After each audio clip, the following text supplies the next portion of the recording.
Indo British advanced pain clinic నొప్పి మాయం surgery దూరం ఫర్ అపాయింట్మెంట్స్ 9155515563. నమస్కారం, వెల్కమ్ టు ఐ డ్రీమ్. ధర్మ మార్గం విత్ విజిత కార్యక్రమానికి స్వాగతం.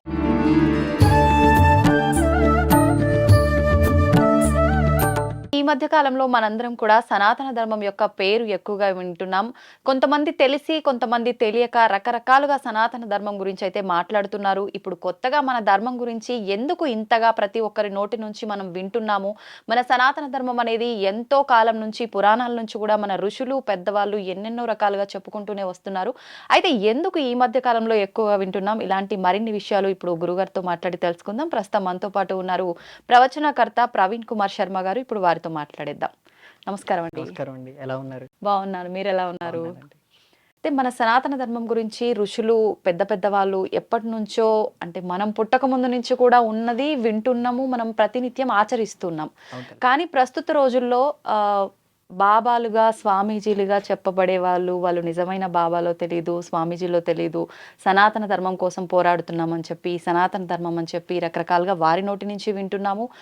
నార్మల్ సామాన్య వ్యక్తుల నోటి నుంచి కూడా సనాతన ధర్మం గురించి వింటున్నాము. అసలు ఏంటండి, వాళ్ళు తెలిసి చెప్తున్నారా, తెలియక చెప్తున్నారా? ఒక్కొక్కరు ఒక్కొక్క రకంగా చెప్తున్నారు. మాలాంటి వాళ్ళం అసలు ఎవరు చెప్పింది నిజము అనే ఒక సందేహంలో పడిపోతున్నాం. మీరేం చెప్తారు దాని గురించి? మీరు అడిగిన ప్రశ్నలో నేను 3 కోవలు తీయాలండి. స్వామీజీలో ఒక దారి, బాబాలో ఒక దారి, అందులో సనాతన ధర్మం మాత్రమే ఎందుకు ఇప్పుడు ఎక్కువగా మాట్లాడుతున్నారని ఒక దారి. ఇందులో బాబాలు అనే కాన్సెప్ట్ సనాతన ధర్మంలో లేదండి. మీరు వాళ్ళని నమ్మనక్కర్లేదు. ఐఎమ్ డైరెక్ట్లీ చెప్తున్నాను, బాబాలు అనేటువంటి విషయం సనాతన ధర్మంలో లేదు. స్వామీజీలు అనేటువంటి వ్యవస్థ ఉంది. ఈ స్వామీజీలు ఇప్పుడిప్పుడు మనం తెలుసుకుంటున్నాం, కానీ వాళ్ళు ఎప్పటి నుంచో సనాతన ధర్మం గురించి మాట్లాడుతున్నారు. మరో విషయం, ఈ సనాతన ధర్మం ఇప్పుడు ఎందుకు ఇలా హైప్గా చేస్తున్నారంటే, కొంతమంది రాజకీయంగా కుట్ర సనాతన ధర్మం పైన చేస్తున్నారు. ఎటువంటి కుట్ర అంటారు? అవి ఈ దేశంలో ఉండేటువంటి ఎక్కువ మెజారిటీ మనమే కదమ్మా. మనం అంటే ఎవరం? హిందువులం. ఈ హిందువుల్ని సంఖ్యాబలం తగ్గించుకోవటం కోసం, ఐకమత్యం తగ్గించుకోవటం కోసం ఇటువంటి కుట్రలన్నీ చేస్తున్నారు. ఇందులో మరో ప్లస్ పాయింట్ ఏంటంటే, సనాతన ధర్మం అని వారు మాట్లాడుతున్నప్పుడు అందరికి ఒక జిజ్ఞాస కలిగింది. నిజంగా సనాతన ధర్మం అంటే ఏంటి తెలుసుకోవాలి అనే ఆ ఉత్సాహం అనేది పెరిగిపోతుంది. అవునండి. దీనికి 2 రకాల విధానాలు చెప్తాను. ఒకటి, లౌకికంగా అందరూ చెప్పేటువంటి అర్థం ఏంటి? సనాతన ధర్మం అంటే శాశ్వతమైన ధర్మం. ఇది ఎప్పటి నుంచో ఉంది. మీరు ఇప్పటిదాకా అన్నారు, అనాదిగా కొన్ని లక్షల సంవత్సరాలుగా ఋషుల నుంచి సనాతన ధర్మం వస్తుందని. మన ధర్మానికి ఆది అంటూ లేదమ్మా. ఒక మతానికి ప్రవక్త, గ్రంథము అన్నీ ఉంటాయి. అంటే అది ప్రవక్త ఉన్నాడు అంటే స్టార్టింగ్ ఉంది. మన ధర్మానికి అలా లేదు. అదే మన ధర్మంలో ఉన్న వైవిధ్యం, డైవర్సిటీ అంటారు. ఆ డైవర్సిటీ మన ధర్మంలో ఉంది. దీన్ని వాళ్ళు అర్థం చేసుకోలేక దీనిలో కుట్రలు, కుతంత్రాలు కల్పిస్తూ మన పైన విద్వేషాన్ని చిమ్ముతూ వాళ్ళు అలా ప్రయత్నాలు చేస్తున్నారు. రెండో రకమైనటువంటి అర్థం ఏంటంటే, సనాతనం అనే పదానికి అర్థం ఆత్మ అమ్మ. ఆత్మ. దీన్ని భగవద్గీతలో కృష్ణ పరమాత్మే చెప్తాడు. నైనం ఛందంతి శస్త్రాని నైనం దహతి పావకః. ఆత్మని అగ్నితో కాల్చలేవు, నీటితో తడపలేవు. ఆత్మ దేనితోనూ మరణించదు, కేవలం శరీరం మాత్రమే మరణిస్తుంది. ఆత్మ ఎల్లప్పటికీ ఉండేదే. అది పరమాత్మగా ఆయన వ్యవహారంలో చెప్పారు. అంటే అది ఎల్లప్పుడూ ఉన్నట్టే కదమ్మా అర్థం. అంటే సనాతన ధర్మం ఆత్మధర్మం. ఇది సనాతన ధర్మం ఒక మతానికి చెందిందో లేదా ఒక పర్టికులర్గా భారతదేశానికి మాత్రమే చెందిందో కాదమ్మా. ఈ ప్రపంచమంతటా, ఇంకా గట్టిగా చెప్పాలంటే ఈ విశ్వమంతటా ఉన్న ధర్మమే సనాతన ధర్మం. ఈ విశ్వమంతా ఒక నియమాన్ని పాటిస్తుంది. ఆ నియమం వేదంలో చెప్పబడింది. ఆ వేదాన్ని అనుసరిస్తున్నటువంటి ప్రతి ఒక్కరూ సనాతన ధర్మానికి చెందిన వారే తల్లి. ఓకే. అయితే సనాతన ధర్మం అనగానే మన ధర్మంలో రకరకాల నియమాలు ఉంటాయని చెప్పి, మనం భగవంతుణ్ణి ఆరాధించే విషయంలో కూడా రకరకాల నియమాలు ఉంటాయని చెప్పి, చాలా మంది మన ధర్మం విషయానికి వస్తే మనం ఏదైతే నియమాలు అనుకుంటున్నామో దాని గురించి చాలా మంది ఒక మూఢనమ్మకము అని చెప్పి కూడా మాట్లాడుతున్నారు. దాని గురించి ఏం చెప్తారు? తల్లి, ఇప్పుడు నేను తడి చేయి పట్టుకొని కరెంటును ముట్టుకోవచ్చా? ముట్టుకోలేము. అక్కడ కూడా నియమం ఉంది కదా. చెప్పులే వేసుకోవాలి, తడి లేకుండా చూసుకోవాలి, చాలా జాగ్రత్తగానే ముట్టుకోవాలి. లేదంటే డైరెక్ట్ గా ముట్టుకుంటే ఏమవుతుందమ్మా? షాక్ కొడుతుంది. ఇక్కడ కూడా అంతే కదమ్మా. ఎక్కడైతే పవర్ ఉంటుందో దానికి ఖచ్చితంగా నియమాలు ఉంటాయి. ఆ విధి విధానాలు పాటిస్తేనే జాగ్రత్తగా ఆ పవర్ ని మనం అడాప్ట్ చేసుకోగలం. లేదంటే ఆ పవర్ తో షాక్ కొట్టి మనకు రకరకాలైన ఇబ్బందులు కలుగుతాయి తల్లి. ఓకే. అంటే మన సనాతన ధర్మం అంత పరమ పవిత్రమైనది. ఖచ్చితంగా దాన్ని మనం ఆచరించాల్సిన పద్ధతిలో ఆచరించకపోతే ఖచ్చితంగా ప్రభావం చూపిస్తుంది అని. మీకు గమనిస్తే మీరు ఎప్పుడైనా మీ అమ్మమ్మ గారు నానమ్మ గారి ఇంటికి చిన్నప్పుడు వెళ్ళినప్పుడు వారు మడి చీరలు అంటూ కట్టుకునేవారు, గమనించారా?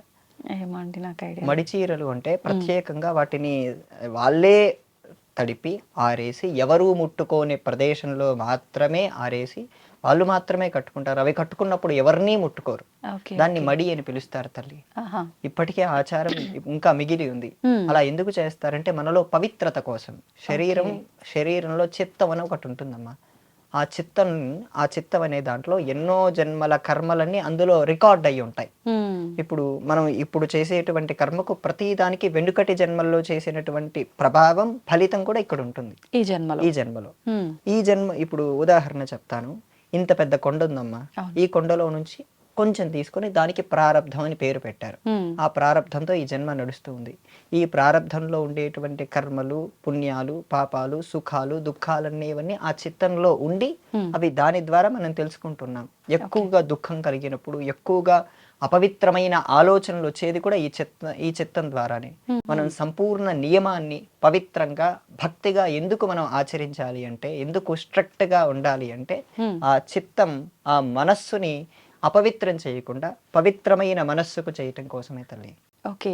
అంటే మనం పవిత్రంగా ఉంటే కరెక్ట్ కాబట్టి అలా పవిత్రంగా ఉండడం కోసం ఆ మడి ఆచారాన్ని వాళ్ళు ఆచరించేవాళ్ళు. అవును తల్లి. అయితే శరీరం పవిత్రంగా ఉంటే సరిపోతుందా? మనస్సు కూడా పవిత్రంగా ఉండాలి కదా, అలా అని చెప్పి మనసు ఒక్కటి పవిత్రంగా ఉంటే సరిపోతుందా? శరీరం కూడా అంతే పవిత్రంగా ఉండాలా? ఏం చెప్తారు దాని గురించి? మిమ్మల్ని ఇలా ఒక దేహాన్ని చూస్తున్నాం కానీ స్థూల దేహాన్ని మెయింటైన్ చేస్తున్నది లోపల ఉండే దేహం. స్థూల దేహం సరిగ్గా పనిచేయాలంటే అంతరమైన దేహం కరెక్ట్ గా ఉండాలి. మన ఆలోచనని బట్టే ఈ దేహం నడుస్తుంది. సో రెండిటికి సమానమైనటువంటి విషయాన్ని ఇవ్వాలి. మనం ఈ భౌతికమైన దేహాన్ని స్నానం చేస్తే నీట్ అయిపోతాం, శుభ్రపడిపోతాం. మరి మానసికమైన దేహానికి దానికే పూజ అని, పద్ధతిని, ఆచారమని, వ్యవహారాలని, ఇవన్నీ యోగా అని, సంప్రదాయం అని, ఇవన్నీ దానికోసమే తీసుకొచ్చారు తల్లి. ఎప్పుడైతే మనస్సు శుద్ధపడుతుందో, ఎప్పుడైతే మనస్సులో ఉండేటువంటి చిత్తము, వైక్లభ్యము, అసూయ ఇవన్నీ వెళ్ళిపోతాయి. అప్పుడు మీకు ఏమేం అవసరం లేదమ్మా, ఎవరూ చెప్పనవసరం లేదు, అంత మీరే తెలుసుకోగలరు. ఓకే. అయితే ఈ మనస్సు శుభ్రపడాలి అంటే ఆధ్యాత్మిక మార్గంలో ఉండాలి. మీరు అన్నట్టు పూజ, దేవుడికి దగ్గరలో, ఇవన్నీ కూడా. చాలా మంది అంటారు భక్తి అనేది మీరు చూపించేటట్టు పూజలు చేయడము, ఈ హడావిడి చేయడము, ఆలయాలకు వెళ్ళడము, ఇలా చేస్తేనే భక్తి. మేము మనస్సులో భగవంతుని తలుచుకుంటున్నాము, ఇది కూడా భక్తి అని అంటుంటారు. నిజంగా భగవంతుడి విషయంలో మనం ఆలయాలకు వెళ్ళడము, పూజలు చేయడము, ఉపవాసాలు ఉండటము, ఇవన్నీ చేస్తేనే భక్తి, మనసులో మనం ఆరాధించినా సరిపోతుందా? మనసులో ఉంటేనే బయటకు వస్తుందమ్మా. అవునా? కానీ చూపించలేరు చాలా మంది. ఎందుకు? ఎక్స్ప్రెస్ చేసే వాళ్ళు ఉన్నారు, కొంతమంది ఉంటారు. ఇప్పుడు మీకు నాకు చూపించుకోనక్కర్లేదు, వాళ్ళకు వాళ్ళుగా ఇంట్లో పూజ చేసుకోవటం, ఇంట్లో నియమాలు పాటించటం ఇవన్నా కూడా భక్తే. కానీ భక్తిలో స్థాయి భేదాలు ఉంటాయి. మీరాబాయి లాంటి భక్తి మనకు లేదండి. అంత ప్రేమించేటువంటి భక్తి లేదు. కానీ ఒక స్థాయిలో మనం భక్తులమే. సో స్థాయి భేదాల్లో ఉండొచ్చు తప్ప మనస్సులో బాగా అర్చించేటువంటి స్థితి అందరికీ రాదు. నాకు మనస్సులో మాత్రమే భక్తి ఉంది, అది బయటికి ప్రకటించుకోలేనంటే వాళ్ళని ఇంట్రోవర్ట్స్ అంటారు. అవును. ఆ ఇంట్రోవర్ట్ గురించి కంటే మనస్సులో ఆరాధన చేసేటువంటి పద్ధతి ఉత్తమమైన స్థాయి. శంకర భగవత్పాదుల వారు శివమానస పూజ అని చెప్పి ఒక శ్లోకాన్ని రచిస్తారు. మనస్సులో ఆరాధన చేసేటువంటి భక్తే అత్యుత్తమమైన భక్తి, అత్యున్నతమైన భక్తి, హై లెవెల్ ఆఫ్ డివోషన్ అని వారు కీర్తిస్తారు. అటువంటి భక్తి సాధారణ ప్రజలకు రావాలి అంటే ముందు ఆలయానికి వెళ్ళాలి, ఉపవాసం చేయాలి, పూజలు చేయాలి. ఈ సదాచారాన్ని పాటిస్తేనే ఆ హై లెవెల్ ఆఫ్ డివోషన్ మనకు అందుతుందమ్మా. ఓకే. ఈ మధ్య కాలంలో చాలా మంది అంటే మన సనాతన ధర్మం అంటేనే కొన్ని ఆచారాలు, సాంప్రదాయాలు, కట్టుబాట్లు. అయితే ఇవన్నీ అందరికీ అంతా తెలుసు అని చెప్పలేము. కానీ చాలా మంది కొద్దో గొప్ప జ్ఞానం ఉన్న వాళ్ళు వెంటనే ఒక రీల్స్ రూపంలోనో సోషల్ మీడియాని ఒక ప్లాట్ఫామ్ గా తీసుకొని వాళ్ళకు తోచింది వాళ్ళు చెప్పుకుంటూ వెళ్తున్నారు. అయితే మొత్తం జీరో నాలెడ్జ్తో ఉన్న వాళ్ళు చెప్పింది నిజమే అని చెప్పి పాటించడం కూడా చూస్తున్నాము.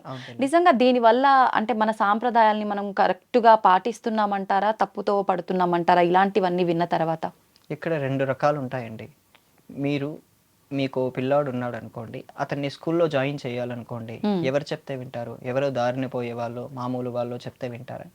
ఆ స్కూల్ మంచిదా లేదా అని చెప్పి విచారణ చేస్తారు. ఖచ్చితంగా చేస్తాం. ఎందుకంటే ఆ స్కూల్ అనేది మీ పిల్లాడి భవిష్యత్తుని నిర్దేశిస్తుంది, డిసైడ్ చేస్తుంది. మైండ్ సెట్ ని కూడా అక్కడే క్రియేట్ చేస్తుంది. అవునండి. మరి అక్కడ క్రియేట్ చేస్తున్నప్పుడు మనం కొంచెమైనా ఆ స్కూల్ గురించి ఎంక్వైరీ చేయటం కానీ, మనకు చెప్పిన వ్యక్తులు, మనకు రికమెండ్ చేసినటువంటి వ్యక్తులు ఎలాంటి వారు అనేది మనం పరిశీలన చేస్తాం. సేమ్ అక్కడ ఏం చేస్తాం ఇక్కడ కూడా అదే చేయాలమ్మా. మనం చేస్తున్న దానికి శాస్త్ర ప్రమాణం ఉందా లేదా, ఆ చెప్తున్నటువంటి వ్యక్తులు ఎంత ఇంటిగ్రిటీ కలిగిన వారు అనేది పరిశీలన చేస్తే ఖచ్చితంగా మనం చేసేది న్యాయమా ధర్మమా అనేది మనకే తెలుస్తుంది తల్లి.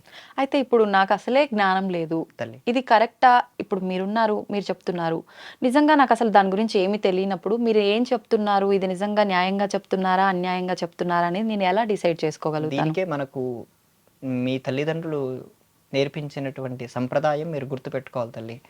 మీ అమ్మగారు ప్రతి వినాయక చవితికి వినాయకుడిని ఆరాధించమ్మా, 3 రోజులైనా 5 రోజులైనా పవిత్రంగా నేలపైన పడుకొని వినాయకుడిని ఆరాధించమ్మా అని చెప్తారు. వినాయక చవితి అయిపోయాక, నిమజ్జనం అయిపోయాక మళ్ళీ దసరా వస్తుంది. దసరా ఆరాధించండి అమ్మా, దసరా చక్కగా చేసుకోండమ్మా, 10 రోజులు ఉపవాసం ఉండమ్మా, నేలపైన పడుకోమ్మా, రోజు ఆలయానికి వెళ్ళిరామ్మా అని చెప్తారు. అవునండి. అది అయిపోయిన వెంటనే మళ్ళీ దీపావళి వస్తుంది, దీపావళి కూడా ఇంట్లో లక్ష్మీ పూజ చేసుకోమ్మా అని చెప్తారు. కార్తీక మాసం వస్తుంది, కార్తీక మాసం 4 రోజులు ఎటువంటి మాంసము ఏవి ముట్టుకోకుండా రోజు సాయంత్రం దీపం పెట్టుకోవటం, ఉసిరికాయ దీపం పెట్టుకోవటం, ఆలయానికి వెళ్ళి రావటం, సోమవారం అయితే అభిషేకం చేసుకోవటం, ఇటువంటివన్నీ చెప్తారు. మళ్ళీ కార్తీక మాసం అయిన వెంటనే ఒక 15-20 రోజుల తేడాతోనే ధనుర్మాసం. ధనుర్మాసంలోనూ అందరూ చేయటం లేదు కానీ అప్పట్లో అందరూ చేసేవారు. ఆ ధనుర్మాసంలోనూ చేసుకునే విధానం ఉంది. రోజు ఇంట్లో మీకు దీపారాధన చేసే పద్ధతి మీ అమ్మగారే నేర్పించారు. ఇంట్లో ఎలాంటి బట్టలు వేసుకోవాలి, ఎలా మాట్లాడాలి, ఎలాంటి సంస్కారం అనేది మీ అమ్మగారే నేర్పించారు. దీనికి మీ అమ్మగారికి ఎవరు నేర్పించారు? వాళ్ళ పెద్దవాళ్ళు, వాళ్ళ అమ్మగారు. ఇదేనమ్మా ప్రమాణం. ఓకే, మనం ఎక్కడి నుంచో తీసుకోవాల్సిన అవసరం కూడా లేదు. మన ఇంట్లో పాటించే ఆచారాలు కట్టుబాట్లు ఫాలో అయితే మనం ధర్మ మార్గంలో వెళ్తున్నట్టే. ఓకే, అయితే మనం ఇందాకటి నుంచి కూడా సనాతన ధర్మం గురించి, మన భగవంతుడి గురించి, వీటి గురించే మాట్లాడుకుంటున్నాం. సనాతన ధర్మం గురించి మనం ఎంతో గొప్పగా మాట్లాడుకున్నాం, విన్నాం, వింటూనే ఉన్నాం, ఆచరిస్తున్నాం. మరి ఇంత మాట్లాడుకుంటున్నప్పుడు మన హిందూ ధర్మం పైన రకరకాల అంటే దుష్ప్రచారాలు జరుగుతున్నా, ఏకంగా మన భగవంతుల పైన, మన దేవుళ్ళ పైన, హిందూ దేవుళ్ళు ఎవరైతే ఉన్నారో వాళ్ళపైనే దాడి జరుగుతున్నా కూడా మనం ముందుకెళ్ళి ఏం చేయలేకపోతున్నాము, దాన్ని ఆపే ప్రయత్నమే చేయలేకపోతున్నాము. అంటే ఈ మధ్యకాలంలో చూసాం కదా, ఆలయాలపైన దాడి జరగటము, ఇలాంటివన్నీ. ఎందుకు ఇలాంటివన్నీ జరుగుతున్నాయంటారు? అసలు భగవంతుడు ఉంటే నిజంగా ఇలాంటివి ఎందుకు ఆపలేకపోతున్నాడు అని చెప్పి కొంతమంది మాట్లాడడం కూడా వింటున్నాం. దాని గురించి మీరే ఆ ప్రశ్న డైరెక్ట్ గా అడిగారు. అవునమ్మా, కృష్ణ పరమాత్మ ఉన్నాడు యుద్ధంలో, స్వయంగా కృష్ణుడి ముందే అభిమన్యుడు చనిపోతున్నాడు. మరి అభిమన్యుడిని ఎందుకు కృష్ణ పరమాత్మ ఆపలేదు? తను తలుచుకుంటే ధర్మమా, కాలధర్మం, కర్మధర్మం, కర్మని బట్టి భగవంతుడు ఆచరిస్తాడమ్మా. ఓకే, ఘటోత్కచుడు అంటే భీముడి కొడుకు చనిపోయినప్పుడు కృష్ణ పరమాత్మ నవ్వాడు. ఎందుకు? అక్కడ అతడు కూడా పాండవ పక్షమే. అవును, కానీ ఎందుకు భగవంతుడు నవ్వాడు? భగవంతుడు ఒక దాన్ని చేయాలనుకున్నప్పుడు దాని వెనుక 3 రకాల కారణాలు చూస్తాడమ్మా. ఆది దైవిక, ఆధ్యాత్మిక, ఆది భౌతిక. అంటే అండి, ఒకదానికి ఒకరికి ఇప్పుడు కర్మఫలం ఎలా ఉందని చూస్తాం. మనకు కర్మఫలంలో 3 రకాలు ఉంటాయమ్మా. ప్రారబ్ధం, సంచితం, ఆగామి. ప్రారబ్ధం అంటే ఈ జన్మలో చేస్తున్న దాన్ని ప్రారబ్ధం అంటారు. దీన్ని ఎవరూ పోగొట్టుకోలేరు. రమణ మహర్షి, రామకృష్ణ పరమహంస ఎవరైనా సరే ప్రారబ్ధాన్ని అనుభవించవలసిందే. ఈ సంచితం అనేటువంటిది ఏదైతే ఉందో, సంచితం అనేది ఒక కొండ అనుకోండి, ఆ కొండలో నుంచి కొంచెం తీసుకున్నాం, దాన్ని ప్రారబ్ధం. ఈ ప్రారబ్ధంలో బ్రతుకుతూ దీంట్లో చేసిన తప్పులు గాని, పుణ్యాలు గాని, పాపాలు గాని ఏవైనా సరే అవి ఆగామికి వస్తాయి. ఇవి ఆది దైవిక, ఆధ్యాత్మిక, ఆది భౌతిక ఇలా చూసుకోవాలమ్మా. ఆది భౌతిక అంటే మనం భౌతికంగా చేసేటువంటి తప్పుల్ని కూడా పరిశీలన చేస్తారు. అది చిన్నది కావచ్చు, పెద్దది కావచ్చు. చిన్న చిన్న వాటిని ఆధ్యాత్మికంగా ఉన్న దాంతో పోగొట్టుకోవచ్చు. పెద్ద పెద్ద కర్మల్ని పోగొట్టుకోలేం, వాటిని అనుభవించవలసిందే. అందుకే రామకృష్ణ పరమహంస ఆయన చివరి వయసులో కూడా ఆయనకు వ్యాధి వచ్చి ఆయన చనిపోయారు.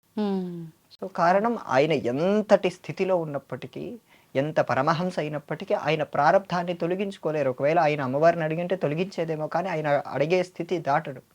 కారణం కర్మని దాటి ఎవరు పని చేయరు. ఒకవేళ నిజంగా అలా దాటాల్సి వచ్చి ఆయన అమ్మవారిని వేడుకొని అది అక్కడితో పోయింది అంటే అది మళ్ళీ నెక్స్ట్ జన్మలోకి వచ్చే అవకాశం ఉంటుందా? అందుకే దాని పేరు ఆగామి అన్నారు.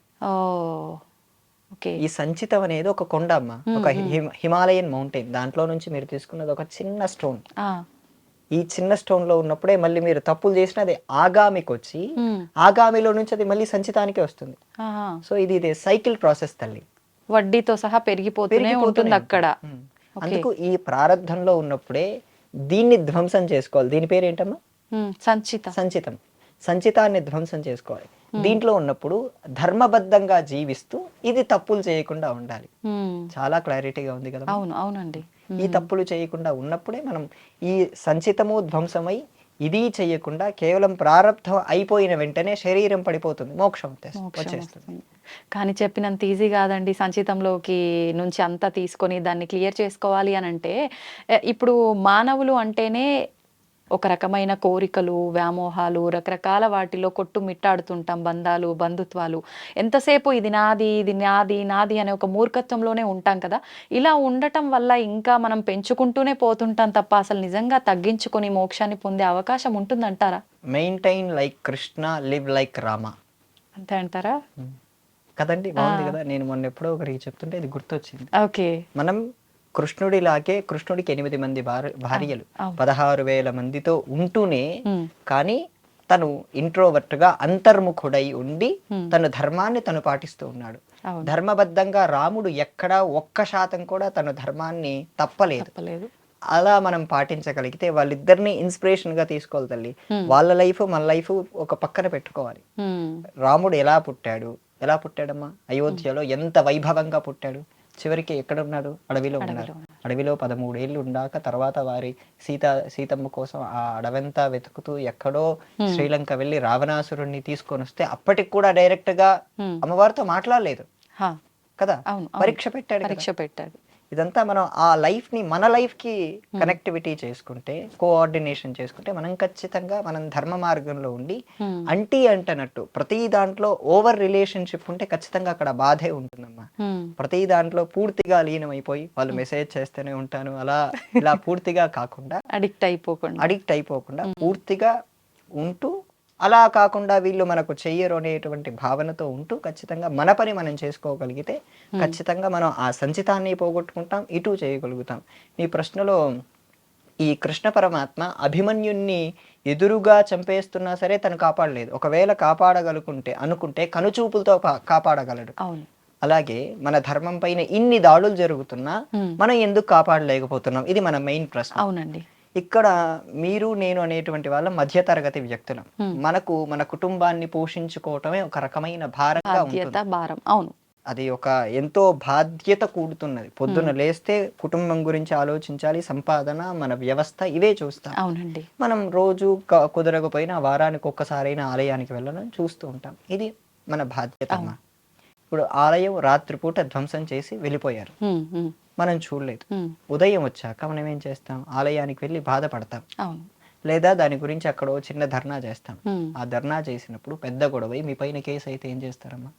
పోయి జైల్లో కూర్చుంటాము, మన కుటుంబం ఇబ్బందుల పాలవుతుంది. కానీ అలా అని ఊరుకోవడం కరెక్టే అంటారా? ఇక్కడేనమ్మా కావాల్సింది. దీని పూర్వం రాజధర్మం అనేవారు. మన రాజధర్మం ఏంటి? వాళ్ళు ఆలయాన్ని, వ్యవస్థని, సంప్రదాయాన్ని, సదాచారాన్ని ముఖ్యంగా మొదటగా రక్షించాల్సింది వాళ్ళే. ఇది రాజధర్మంలో ప్రధానం. ప్రభుత్వం దీనిలో ఫెయిల్ అయిందమ్మా, మీరు నేను కాదు. ప్రభుత్వం ఇప్పుడు ఒక రాజకీయ నాయకుడు వాళ్ళ వెనుకలు నిలబడి మన పైన కేసులు పెట్టించారనుకో అమ్మా, ప్రతి నెల జైలుకి వెళ్ళటమో లేదా ఏదో చేయాల్సి ఇబ్బంది పడుతూ ఉంటాం. మరి అటువంటి ఇబ్బంది సామాన్యుడు కుదురుతుందా? సామాన్యుడికి తన కుటుంబాన్నే తనకు వచ్చినటువంటి చాలని జీతంతో బ్రతుకుతున్నవాడు ఇటువంటి కేసుల్లో ఇరుక్కొని లేదా అతడు గవర్నమెంట్ ఉద్యోగాలకు ప్రయత్నిస్తుంటే ఇదంతా ఇబ్బందే కదా. అవునండి. ఇక్కడ చూడవలసినటువంటి బాధ్యత ప్రభుత్వానిది. ఆ ప్రభుత్వానికి గట్టిగా చెప్పవలసినటువంటి బాధ్యత మనది. మనం పోరాడడం మొదలుపెట్టి అది ప్రభుత్వం వరకు వెళ్ళేలా చేసే ప్రయత్నం మనం చెయ్యాలి. రాజధర్మం ఏంటనేది గుర్తు చెయ్యాలి. ఇది మీ డ్యూటీ. నా డ్యూటీ ఏంటి? ట్యాక్స్ కట్టడం. నేను నీకు సరిగ్గా ట్యాక్స్ కడుతున్నానా లేదు మీరు నన్ను ప్రశ్నించండి. నేను ట్యాక్స్ కట్టకపోతే మీరు నన్ను అడగండి. అయితే ఇప్పుడు భగవంతుడి విషయంలో మనం కొంచెం అజాగ్రత్తగా ఉంటేనే ఏం జరుగుతుందో అని చెప్పి రకరకాలుగా భయపడుతుంటాం. అవును. ఏదైనా ఒక పద్ధతి ప్రకారం వెళ్ళాలి అన్నప్పుడు ఆ పద్ధతి కొంచెం ఎక్కడన్నా అటు ఇటు అవుతుందంటేనే అమ్మో ఎక్కడ ఏ దోషం వస్తుందో, ఏం తప్పు చేస్తున్నానో, ఏమవుతుందో అని చెప్పి. భగవంతుడు పైడే దాడి చేశాడు అనంటే ఇక్కడ మనం శిక్షించలేకపోయినా భగవంతుడి దగ్గర ఖచ్చితంగా శిక్ష అనేది పడుతుంది కదా. 100% ఎటువంటి దోషం ఉంటుందంటారు అటువంటి వాళ్ళకి? దోషం అనటం కంటే అది నరకంలో విపరీతమైన శిక్షలు ఉంటాయమ్మా. అవి చెప్పలేని వర్ణించరాని శిక్షలు. హ్మ్. నరకంలో 84 లక్షల నరకాలు ఉన్నాయమ్మా అని. హ్మ్. దాంట్లో 84 లక్షల రకాలు. ఒక్కొక్క రకంలో ఒక్కొక్క రకమైన శిక్ష. అంటే నరకం, స్వర్గం ఇవి ఉన్నాయంటారు అయితే. 100%. ఆ! 100%. ఓకే. మీరు నమ్మినా నమ్మకపోయినా ఇప్పుడు ఈ దేహం వదిలేశారు. హ్మ్. ఈ దేహం వదిలేశాక మీ సోల్ ఎక్కడికి వెళ్తుందంటే సమాధానం ఏం చెప్తారు? అంటే మనం వాడుకునే నార్మల్ మాటలను బట్టి మనం చేసే పనులైతే ఏ రకంగా ఉన్నాయో అవి మంచిగా ఉంటే స్వర్గం, లేదు అనంటే నరకం అని చెప్పి రెండు మాట్లాడుకుంటుంటాం. ఉంటాయి. మనకు తెలియకుండా తప్పులు చేస్తాం. అవును. ఇప్పటిదాకా సంచితంలో చేసినవి లేదా ప్రారంధంలో ఉన్నవి ఆ తప్పుల్ని అనుభవించటానికైనా మనం నరకానికి వెళ్ళాలి. హ్మ్. కొంతమంది కేవలం స్వర్గానికి వెళ్ళే వాళ్ళు ఉంటారు. మానవులం అన్నాక ఖచ్చితంగా తెలిసి కొన్ని చేస్తాం, తెలియక కొన్ని చేస్తాం. ఎంత కరెక్ట్ గా ఉండాలన్నా తెలియకుండానే కొన్ని తప్పులు చేసేస్తూనే అవును తల్లి. ఉంటాము. అంటే ఎదుటి వారిని ఒక రకంగా తెలియకుండా ఇబ్బంది పెట్టడం కూడా చూస్తుంటాం. ఇది కూడా ఒక తప్పు కిందకే వస్తుంది కదా. అవును తల్లి. మరి ఖచ్చితంగా ఎవరి వాటలో కూడా అది తప్పనేది ఉన్నప్పుడు స్వర్గానికి ఎవరు వెళ్తారు అసలు? అందుకేనమ్మా పూర్వం ఈ రాజులు ఏం చేసేవారంటే యాగం చేసేవారు. హ్మ్. యాగం వాళ్ళు స్వర్గాన్ని నిమిత్తం కోసమే చేసేవారు. హ్మ్. ఆ స్వర్గాన్ని నిమిత్తం కోసం చేసి వాళ్ళు పుణ్యాన్ని పాపాన్ని క్యాలిక్యులేట్ చేసుకునేవాళ్ళు. ఇప్పుడు ఉదాహరణకు నేను 5 రోజులు నరకంలో ఉంటే 50 సంవత్సరాలు స్వర్గంలో ఉండాలి. క్యాలిక్యులేషన్. ఆహా. ఈ తప్పు 5 రోజులు చేశాడు. అవును, దానికి అవును. ప్రాయశ్చిత్తం ఏంటి? హ్మ్. తను మానసికంగా బాధను అనుభవించటమే. హ్మ్. ఒక వ్యక్తి పాపం చేశాడు అనుకుంటే ఇక్కడే పాపాన్ని తొలగించుకోవచ్చమ్మా. హ్మ్. చాలా ఈజీ.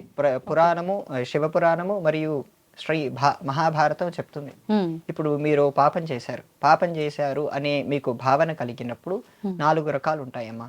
ఇక నేను ఎప్పుడూ పాపం చేయను అనే ప్రతిజ్ఞ చేసినప్పుడు ఆ పాపం పోతుంది 25% అందులో. ఓ. ఇక నేను ఆ పాపం ఎప్పుడూ చేయనన్నప్పుడు 25% పోతుంది. ఇంకా 75% ఉంటుంది. ఆహా. ఇక నేను కేవలం మంచి పనులే చేస్తాను అన్నప్పుడు మిగతా 25% పోతుంది. హ్మ్. అంటే ఓన్లీ మనం మాట అనుకుంటేనే, అంటే ఆచరిస్తే ఇంకెంత బాగుంటుంది. ఆ. ఇక్కడ ఆచరణ చేస్తుంటే మిగతా 25% పోతుందమ్మా. ఓకే. ఓకే. ఇక పూర్తిగా మంచి పనులే చేస్తూ ఆ పూర్తి పాపం గురించి మర్చిపోయి ప్రాయశ్చిత్తంగా బ్రతుకుతున్నప్పుడు 100% పాపం పోతుంది. అప్పుడు వాళ్ళు స్వర్గాన్ని క్యాలిక్యులేట్ చేసుకుని అద్భుతమైన యాగాలు చేయటం కానీ, రాజసూయం కానీ, అశ్వమేధం కానీ ఇటువంటివన్నీ యాగాలు చేయటం, అందరికీ అన్నదానాలు చేయటం, బావులు తవ్వించటం, నీళ్లు ఏర్పాటు చేయటం, జలదానాలు చేయటం, ఇటువంటివన్నీ చేయటం ఇందుకోసమేనమ్మా. ఈ పాపాన్ని ఇక్కడ దాదాపు పోగొట్టుకుని చాలా తక్కువ కాలమే నరకంలో ఉండి ఎక్కువ కాలం స్వర్గంలో ఉండటం కోసం ఎన్ని చేస్తుంటారమ్మా. ఓకే. ఓకే. అయితే ఇది ఇప్పుడు నేను ఒక తప్పు చేశాను అని నాకు అనిపించినప్పుడు ఇప్పుడు మీరు చెప్పిన రకంగా నేను ఈ తప్పు చేశాను ఇంకోసారి చేయకూడదు ఇలా 4 రకాలుగా. నిజంగా నేను ఒక తప్పు చేశాను, ఆ తప్పు చేసిన అన్న విషయం కూడా నేను గ్రహించలేదు. అటువంటి పరిస్థితుల్లో వ్యాధుల రూపంలో వస్తాయమ్మా. మీకు జబ్బు, ఈ దగ్గు, జలుబు, లేదా ఏదైనా 3-4 రోజులు టైఫాయిడ్, మలేరియా ఇటువంటివన్నీ ఆ వ్యాధుల రూపంలోనే మనకు సంక్రమిస్తాయి. చిన్న చిన్న తప్పులన్నీ ఇక్కడే పోగొట్టుకుంటాం ఇలా వ్యాధుల రూపంలో. ఓకే. మరి మనం భూమి పైన ఉండి మనం జీవంతో ఉన్నన్ని రోజులు చేసిన తప్పుని ఇలా మనం ఎక్కడికక్కడికి బ్యాలెన్స్ చేసుకుంటున్నాం కదా. మరి మళ్ళీ మనం పైకెళ్ళి అనుభవించేది అవి ఎటువంటి తప్పులు, ఎటువంటి పాపాలు? ఒకే తప్పుని నేను చేశానని రియలైజ్ అవ్వడానికి చాలా టైం పడుతుందమ్మా. ఖచ్చితంగా. ఆ రియలైజేషన్, ఆ ప్రాయశ్చిత్తం అందరికీ దొరకదు. ఎందుకంటే ఒక వ్యక్తి అతడు చంపినప్పటికీ కోర్టులోకి వెళ్ళి నేను చంపలేదని చెప్పి చాలా సేపు వాదన చేస్తూ ఉండేవాళ్ళని మనం చూస్తూ ఉన్నాం. సో అటువంటి వాళ్ళు తొందరగా రియలైజ్ ఎవరు, ప్రాయశ్చిత్తం లేదు, వాళ్ళు పెట్టుకోని వాళ్ళు ఖచ్చితంగా అక్కడికి వెళ్ళాల్సిందే. ఓకే. ఓకే. మళ్ళీ ఇక్కడ కూడా ఒక చిన్న వెసులుబాటు ఉందమ్మా. ఏంటండి ఆ వెసులుబాటు ఏంటంటే ఇక్కడ తప్పు చేసి ఇక్కడి జైళ్ళలో లేదా ఇక్కడి శిక్షకు అనుగుణంగా ఇక్కడ ఆ కోర్టు వేసేటువంటి దాన్ని బట్టి అతడు జైలు శిక్ష అనుభవిస్తే దాన్ని పోగొట్టుకుంటాడు. ఇది మహాభారతంలో శివుడు చెప్తాడమ్మా పార్వతీదేవికి. శివసూత్రాలని ఉంటాయి, మహేశ్వర సూత్రాలు, శివసూత్రాలు. ఆ శివసూత్రాల్లో శివుడు పార్వతీదేవికి చెప్తాడు, ఇక్కడ అతడు ఒక తప్పు చేసి రాజధర్మానికి అనుగుణంగా రాజు ఏ శిక్ష వేస్తే ఆ శిక్ష ఇక్కడ అనుభవిస్తే నరకంలో ఆ శిక్ష ఉండదు. ఓకే. అయితే ఇప్పుడు పాపం పుణ్యం గురించి మాట్లాడుకుంటున్నాం కదండి. ఒక పర్సన్ ఇప్పుడు ఫర్ ఎగ్జాంపుల్ నేనే ఉన్నా, నేను పాపం చేస్తూ ఉంటా, పుణ్యం చేస్తుంటా, మంచి చెడు అన్నీ ఉన్నాయి నాకు కోటాలో. అవును. నా వస్తువులు, నా దుస్తువులు, నాకు సంబంధించిన థింగ్స్ ఎవరైనా నావి వాడినప్పుడు నాకు సంబంధించిన పాప పుణ్యాలు వాళ్ళకి వెళ్ళే అవకాశం ఉంటుందా? వాళ్ళు కూడా దీని ప్రభావం అనుభవించే అవకాశం ఉంటుందా? అంటే స్ట్రైట్ క్వశ్చన్. మన వస్తువులు మనం వస్తువులు వేసుకున్న కానీ మన వస్త్రాలు కానీ వస్త్రాలు కానీ ప్రత్యేకించి మన వస్త్రం ఇంకొకరు వేసుకోవటం అంటే అవును. అది 100% వేసుకోకూడదమ్మా. ఎందుకనండి? మనం మన శరీరంలో ఉండేటువంటి ఆ కర్మ అరితిక్ ద్వారా ప్రాణశక్తి ద్వారా సూక్ష్మ రూపంలో మన ఆ వస్త్రాల్లో ప్రవహిస్తూ ఉంటుంది. మీరు చేసేటువంటి ఉదాహరణకు మీరు రోజు పూజ చేస్తారు కదా, అవునండి. ఇంట్లో కూర్చొని దీపారాధన చేసి వెలిగించి ఏదో శ్లోకం ఏదో ఒకటి చదువుతారు కదా, అవును. దీని ద్వారా మీకు ఎనర్జీ వస్తుంది. ఉమ్, ఆ ఎనర్జీ, ఆ శక్తిని మీ వస్త్రాలు కూడా నిక్షిప్తం చేసుకుంటాయి. మన శరీరంలో ఉండేటువంటి కర్మ శరీరం మొత్తం ఉండి ఆ శరీరం ధరించినటువంటి వస్త్రాలు కూడా ఆ కర్మను తీసుకుంటాయమ్మా. దీనికి ఆరా అంటారు ఇంగ్లీష్ లో, తెలుసు అవునండి. కదమ్మా. అవును. దీనికి భగవద్గీతలో కృష్ణ పరమాత్మ క్షేత్రజ్ఞ యోగ విభాగంలో చెప్తారు. మన ఆ కాంతి క్షేత్రం అనేది మన శరీరం చుట్టూ ఉంటుంది. అందుకే మీరు మామూలు పర్సన్స్ ని చూడండి, ఎక్కువగా భగవంతుడి సాధనలు చేసేవారి దివ్య తేజస్సు చూడండి, గమనించారా? అవునండి. ఆ తేజస్సు వారి ముఖం ఉండేటువంటి దాని ద్వారా రావటం లేదు. ఆ ఆరా శక్తి, ఆ కాంతి క్షేత్రం అలా వాళ్ళని వస్తుంది. ముందు తీసుకెళ్తుంది. వీళ్ళు లేదా ఆ చేసినటువంటి ఆ భగవత్ సాధన చేసినటువంటి వస్త్రాలు మనం వేసుకున్నాం అనుకోండి, వాళ్ళ ఆరాశక్తి మనం తీసుకుంటున్నాం, తగ్గిస్తున్నాం. అంటే మీరు చేసేటువంటి సాధనలు వాళ్ళకి ఇస్తున్నారు. లేదా మీకు సైంటిఫిక్ గా చెప్పాలన్నా మీరు వాడేటువంటి వస్తువులు మనకు ఉండేటువంటి జర్మ్స్ కానీ బ్యాక్టీరియా కానీ వాళ్ళకి ఇస్తున్నాం. సో అనారోగ్యాన్ని మనం వాళ్ళకి ఇస్తున్నట్టే లెక్క. ఇది ఒక వస్తువుల విషయంలో అంటే బట్టల విషయంలోనేనా, లేదంటే మిగతా మన వస్తువులు ఏదైనా వర్తిస్తుందా అలాగే? ఎక్కువగా మనం వాడే విషయాలమ్మా, మనం వాడే వస్త్రాలు మన శరీరం పైన ధరించేటువంటిది ఏదైనా సరే. ఉదాహరణకి ఎప్పుడు ఫోన్ పట్టుకొని ఉంటారు 24 అవర్స్. అవునండి. అలాంటప్పుడు వాళ్ళు ఊరికే ముట్టుకోవటం చేసుకోవటం అలా ఉంటుంది, కానీ ఇప్పుడు వాళ్ళ దగ్గరే మీ ఫోన్ పెట్టుకోవటం అనేది ఉండదమ్మా. అయితే ముఖ్యంగా మనం పెద్దవాళ్ళు చెప్తూ ఉంటారు, వీటిల్లో మన వస్తువులకు సంబంధించి పాదరక్షలు ఖచ్చితంగా మన పాదరక్షలు ఇంట్లో వాళ్ళమే ఒకరి ఒకరు వేసుకుంటున్నప్పుడు అలా వేసుకోకూడదు, దాని చెనంతా నీకు వస్తుంది అని చెప్పి అంటుంటారు. ఇది నిజమేనండి? ఇప్పటిదాకా దీన్ని మీరు కనెక్ట్ చేసుకోవాలమ్మా. ఆ శరీరం, మన శరీరం అంతా కర్మక్షేత్రం తల్లి. మనం చేసేటువంటి సాధన అంతా కాంతి క్షేత్రంలో ఉంటుంది. ఆరా పవర్ అంటారు. ఆ ఆరా పవర్ కింది నుంచి కాలి బొటనవేలు నుంచి ఈ పై వెంట్రుక వరకు వ్యాపించే ఉంటుంది. ఆ వ్యాపించినప్పుడు మనం మన పవర్ ని ఇంకొకరికి అందిస్తున్నట్టే. ఓకే. అయితే ఆలయంలోకి వెళ్ళినప్పుడు మన చెప్పులు చాలా వరకు పోవటం అనేది జరుగుతుంది. నిజంగా అలా పోయినప్పుడు శని వెళ్ళిపోయింది నీకు అంటారు. మనం చేసుకున్న పెద్ద పెద్ద కర్మలు ఏవో ఉంటాయి, అంత ఈజీగా చెప్పుల ద్వారా అది వెళ్ళిపోవడం అనేది జరుగుతుంది అంటారా? భావన తల్లి, అంతే. అంతే అంటారా? వాళ్ళ భావన మంచిదైతే వెళ్ళిపోవచ్చు. యత్ భావం తత్ భవతి. ఓకే. ఓకే. అయితే బట్టలు కూడా చాలా మంది మనం ఒక 2 సార్లు మనకి ఇష్టం వచ్చినంత సార్లు వేసుకుంటాము, వేరే తెలిసిన వాళ్ళకి అలా ఇచ్చేస్తూ ఉంటాము. మరి ఇప్పుడు మనం చేసిన కర్మ అది మంచైనా చెడైనా వాళ్ళకి వెళ్ళే అవకాశం ఉంటుంది కదా, అలా ఇవ్వకూడదు అంటారా? మరి 100% ఇవ్వకూడదు. మరి ఏం చెయ్యాలి? ఆ పాత బట్టల్ని మీరు దహనం చెయ్యండి. కరెక్టేనా? బట్టలను అలా కాల్ చేయకూడదని పెద్దవాళ్ళు చెప్తూ ఉంటారు కదా. దహనం చేయమని, కాల్ చేయకూడదని చెప్పారా? బట్టలు చేయమని చెప్పారా వారు? బట్టలు దానం చేయొచ్చు, దానం చేయండి అని పెద్దవాళ్ళు చెప్తూ ఉంటారు సహజంగా.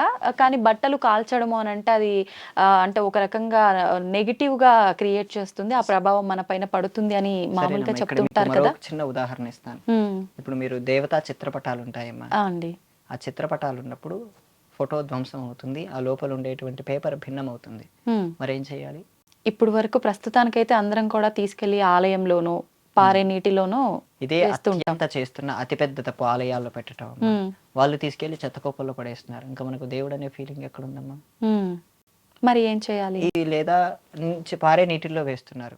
పారే నీటిల్లో వేస్తుంటే అనేక దాని లోపల ఉండేటువంటి జలచరాలు ఈ దానికి ఉండేటువంటి గాజు ముక్కలు కానీ ఆ ఫ్రేమ్ కు ఉండేటివి కానీ గుచ్చుకొని చచ్చిపోతున్నాయి.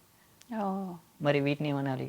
లేదా మీరు నదుల్లో పడేస్తున్నారు. ఉమ్. నదుల్లో పడేస్తున్నప్పుడు అవన్నీ మళ్ళీ రిఫ్లెక్షన్ అయ్యి బయటికే వస్తున్నాయి. దేవుడి పటాలని మందిరాల్లో పెట్టడం ద్వారా ఏం చేస్తున్నారంటే వాళ్ళు అక్కడ ఓ రావి చెట్టు ఉంటే అక్కడ పెట్టేస్తున్నారు. అవునండి. లేదా భూమిలోపలికి వెళ్ళిపోతున్నాయి, ఆ గాజు ముక్కలు అక్కడే మిగిలిపోతూ ఉన్నాయి. ఉమ్. లేదా ఆ ఫోటోలన్నీ అక్కడెక్కడే ఎక్కువైపోతూ ఉన్నాయమ్మా. వాళ్ళు తీసుకెళ్లి పక్కనుండే చెత్త కుప్పల్లోనే వేస్తున్నారు. అవును. దీనికి పరిష్కారం ఆ ఆలయం ద్వారా కానీ ఆ చుట్టుపక్కల ఉండేటువంటి వాళ్ళు తీసుకోవాల్సినది ఏంటంటే ఆ ఫ్రేములన్నీ తీసేసి ఉమ్. పైనుండే గాజు పెంకులు కూడా తీసేసి కేవలం అమ్మవారి చిత్రపటాన్ని లేదా స్వామివారి చిత్రపటాన్ని తీసుకొని కృత్తికా నక్షత్రం రోజు ఉమ్. అగ్ని సంబంధమైన మంత్రాలు చెబుతూ అగ్నికి దహనం చేయటమేనమ్మా.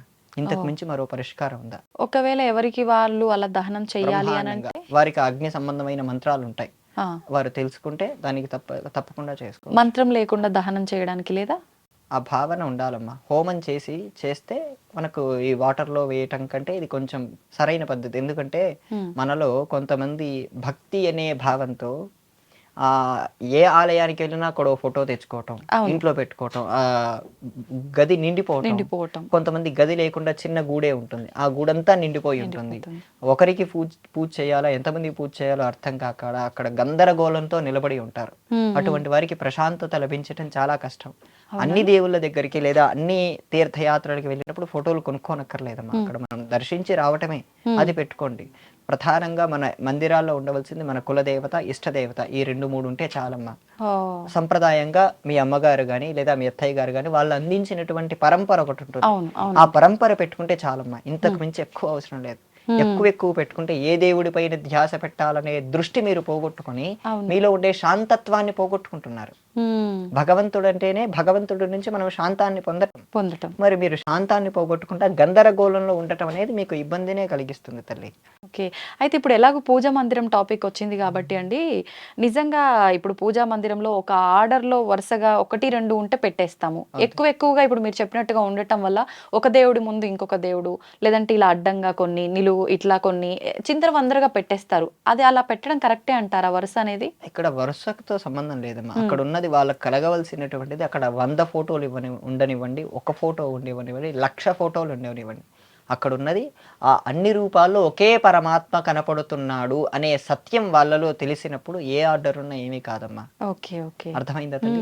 అర్థమైంది. ఇప్పుడు ఏంటంటే గణపతి ఉంటాడు, గణపతి పక్కనే కుమారస్వామి ఉంటాడు, మధ్యలో అమ్మవారు ఉంటే తప్ప కాదు కదా. లేదా లక్ష్మీదేవి వస్తుంది అడ్డండి, వాళ్ళిద్దరికి ఎటువంటి గొడవలు లేవు. అవును. అవును. సో మనకే మన భావనలో వాళ్ళందరూ ఒకే పరమాత్మ రూపాలుగా మనకు ఈ శక్తిని, ఈ విశ్వాన్ని నడిపించడం కోసం ఇన్ని రకాలుగా కనపడుతున్నారు. వాళ్ళందరూ ఒకే పరమాత్మ అనే భావనలో మనలో పెట్టుకున్నప్పుడు ఎన్ని ఫోటోలు ఉన్నా ఏమున్నా ఏమీ కాదు తల్లి. ఓకే.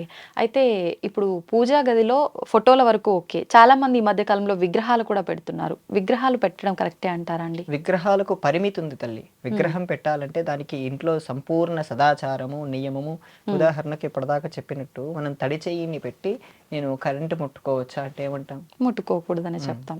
ఇక్కడ కూడా ఇంట్లో పెట్టుకునేటువంటి దానికి పరిమితి ఉంది తల్లి. మీ ఇంట్లో మీరు శివలింగాన్ని ఉంటున్నారు, అందులో ఇంటి యజమాని బొటని వేలుని పట్టి పెట్టుకోవాలి. లేదా కొంతమంది అరచెయ్యి చెప్తున్నారు, మీ అరచెయ్యి అంత ప్రమాణంతో ఇంట్లో పెట్టుకోవాలి.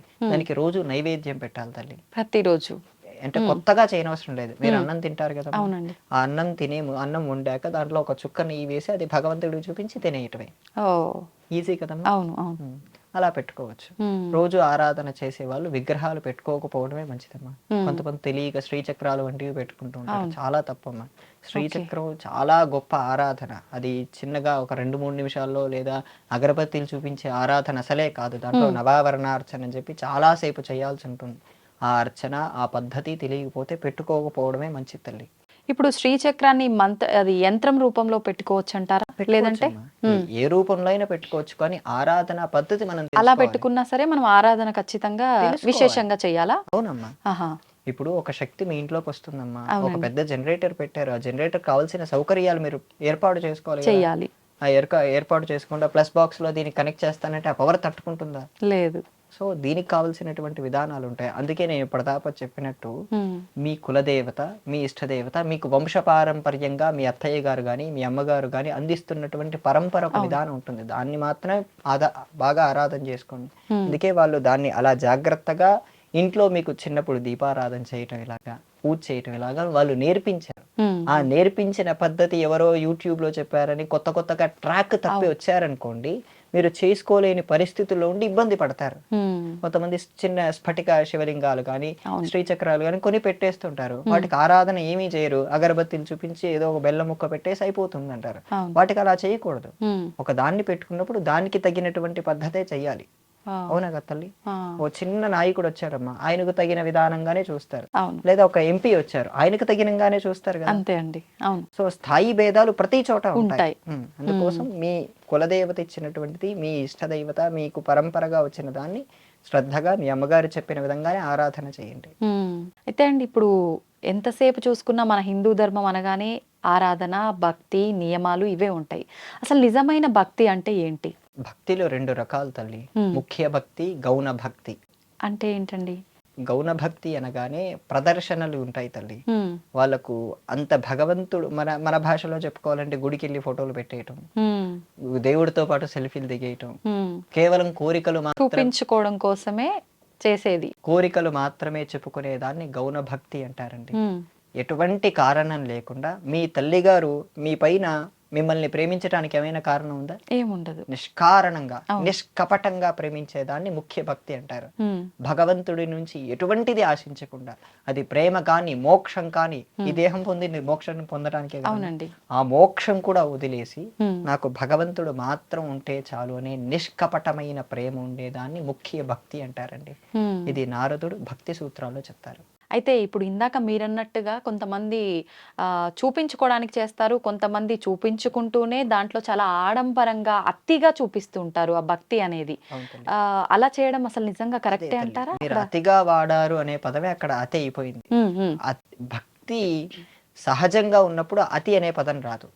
వాళ్ళని అప్పుడు యోగులుగా కింద కన్సిడర్ చేయాలి. అప్పుడు సహజమైన మనస్తత్వంలో నిష్కపటంగా చిన్న పిల్లాడి మనస్తత్వం కలిగి భగవంతుని చూడగానే లేదా భగవంతుడి గురించి వినగానే వాళ్ళలో ఒక రకమైన కాంతి వాళ్ళ నుంచి వస్తుంది. లేదా వాళ్ళు చిన్నపిల్లలు అయిపోతారు భగవంతుడి గురించి వినగానే.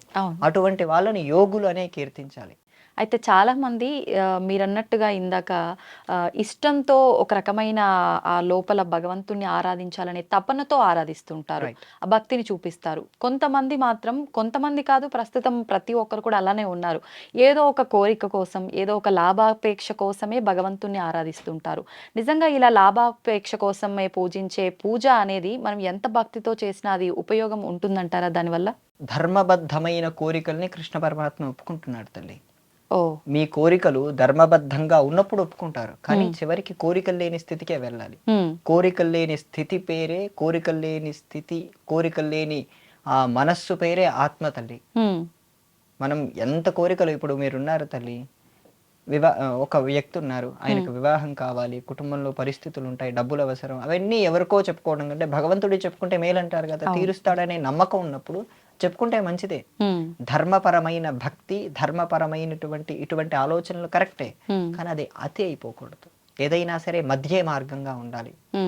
మధ్యలో ఉండి ఇటు పూర్తిగా కోరికలకు వశం అయిపోయి అన్ని భగవంతుడే తీర్చేస్తాడు, నేను చెప్పుకున్నాను నాకు BMW కారు కావాలి, నాకు ఒక ₹1 కోటి ప్రయాణం కావాలి, మన దగ్గర అంత స్కిల్స్ లేకపోయినా అనే ఆలోచన ఉన్న వాళ్ళది విపరీతం అయిపోతుంది. అలా కాకుండా ధర్మపరమైన మన స్థితిని బట్టి భగవంతుడికి చెప్పుకుంటే అది ఖచ్చితంగా కృష్ణ పరమాత్మ ఒప్పుకుంటున్నారు భగవద్గీతలో.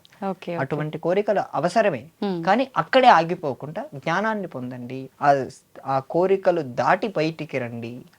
దానికే మనం అసతోమా సద్గమయ, తమసోమా జ్యోతిర్గమయ, మృత్యోర్మా అమృతంగమయ అంటారు. ఆ తమస్సు అనేది మనకు, ఈ కోరికలేవి మనకు, ఆ తమస్సు అంటే అజ్ఞానం, ఆ చీకటిలోనే ముంచుతూ ఉంటుంది. ఆ చీకటి లేని నిజమైన సత్యమైన వెలుగుని మనం పట్టుకోవాలి. ఆ వెలుగుని పట్టుకోవటం కోసమే ఈ పూజలు, భక్తి ఇవన్నీ అవసరమే తల్లి. ఇటువంటి సందర్భాలు అది అతి అయిపోకూడదు. అతి అనే దాన్ని కూడా మళ్ళీ మనం ఖచ్చితంగా చెప్పలేం. ఏదేతి, వాళ్ళలో ఎంతో ప్రేమ ఉంటేనే పొంగిపోతూ ఉంటారు తల్లి. ఆ పొంగిపోయినప్పుడు వాళ్ళలో భక్తి పరవశించిపోయి కీర్తనలు పాడతారు. ఇప్పుడు ఆల్వార్లని ఉంటారు, లేదా మనం తమిళనాడు వెళ్తే వాళ్ళు తేవారం అని కీర్తిస్తారు. తేవారం అంటే 1500-2000 సంవత్సరాల క్రిందట ఉన్నది. పెరియ పురాణం అని కూడా ఉంది. పెరియ పురాణంలో నాయనార్లను ఉంటారు. ఈ నాయనార్లందరూ శివుణ్ణి విపరీతంగా కీర్తించారమ్మా. ఒక ఆయన నాయనార్లలో ఒక ఆయనకి భగవంతుడికి ధూపం వేయడం అంటే ఇష్టం.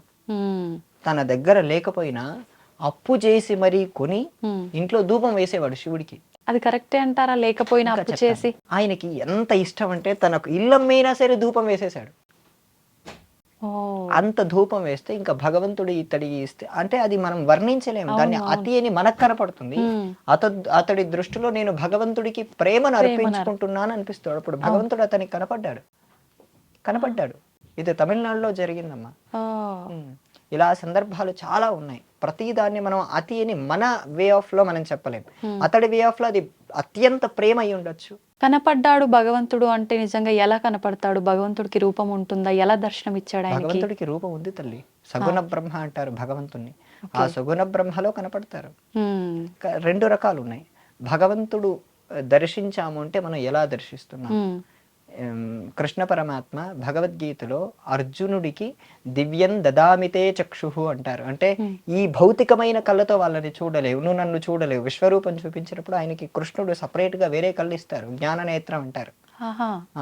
ఇది ఆయనకొకరికి అర్జునుకొకడే కాదు, అర్జునుడి కంటే ముందు ఈయన పొందారు. దుర్యోధనుడి వారి తండ్రి ఎవరండి? ధృతరాష్ట్రుడు భగవంతుణ్ణి చూశాడు. చూసిన తర్వాత మళ్ళీ జ్ఞాన నేత్రం తీసేసి మామూలు గుడ్డివాడుగానే ఉన్నాడు. సో భగవంతుణ్ణి చూడటానికి ఈ భౌతికమైన దేహం సరిపోదు. ఇటువంటి సాధనలు చేస్తున్నప్పుడు మనకు ఒక జ్ఞాన నేత్రం ఉంటుంది. ఇక్కడ ఆజ్ఞా చక్రం అని ఉంటుంది. మీరు బొట్టు పెట్టుకున్న ప్రదేశం ఆజ్ఞా చక్రం ఉంటుందమ్మా. అక్కడే కర్మలన్నీ మీరు జడ వేసుకున్నారు కదా, ఆ జడ వేసుకున్న దానికే ఇలా లింక్ అయి ఉంటాయి. అవన్నీ మీరు బొట్టు పెట్టుకోవడం, ప్రతిరోజు ఇలా ముట్టుకోవటం ద్వారా, బొట్టు పెట్టుకునేటప్పుడు కూడా కొన్ని మంత్రాలు ఉంటాయి, లేదా భగవంతుడి నామస్మరణ చేస్తూ బొట్టు పెట్టుకున్నప్పుడు ఆ కర్మ లింకులన్నీ తెగిపోతాయమ్మా. అప్పుడు మీకు ఆ దివ్యం దదామితే చక్షు, ఆ జ్ఞాననేత్రం మీకు ప్రకాశిస్తుంది. ఆ లోపల ఉండేటువంటి ఆత్మతత్వం మీకు కాస్త తెలుస్తుంది. అందుకే మీరు రోజు బొట్టు పెట్టుకోవడానికి కారణం అదే తల్లి. అందుకే భగవంతుణ్ణి దర్శించడానికి భౌతికమైన ఈ కళ్ళు సరిపోవు, కానీ భగవంతుడు ఒక నేత్రాన్ని ఇస్తాడు తను మనల్ని చూడాలనుకున్నప్పుడు. ఇప్పుడు ఇక్కడ కూడా పాపిట బొట్టు పెట్టుకుంటాం కదా, అది కూడా ఇది సహస్రారానికి లింక్ తల్లి. స్త్రీలు వివాహమైన వాళ్ళే చేస్తారు. అది వివాహం అనేది ఒక పరిణితి పొందాలి, మానసికంగా ఒక పరిణితి పొందాకే వివాహం చేసుకుంటారు. అందులో ఇక్కడ ఏంటంటే మన శరీరంలో 7 చక్రాలు ఉంటాయమ్మా. ఇక్కడ ఆజ్ఞ, ఇది సహస్రారం, ఇది హైయెస్ట్. ఇక్కడ 1000 పద్మాలు ఉంటాయి, సహస్ర దళం ఉంటుంది ఇక్కడ ఈ ప్రదేశంలో. స్కాన్ అది చేస్తే కనపడదు.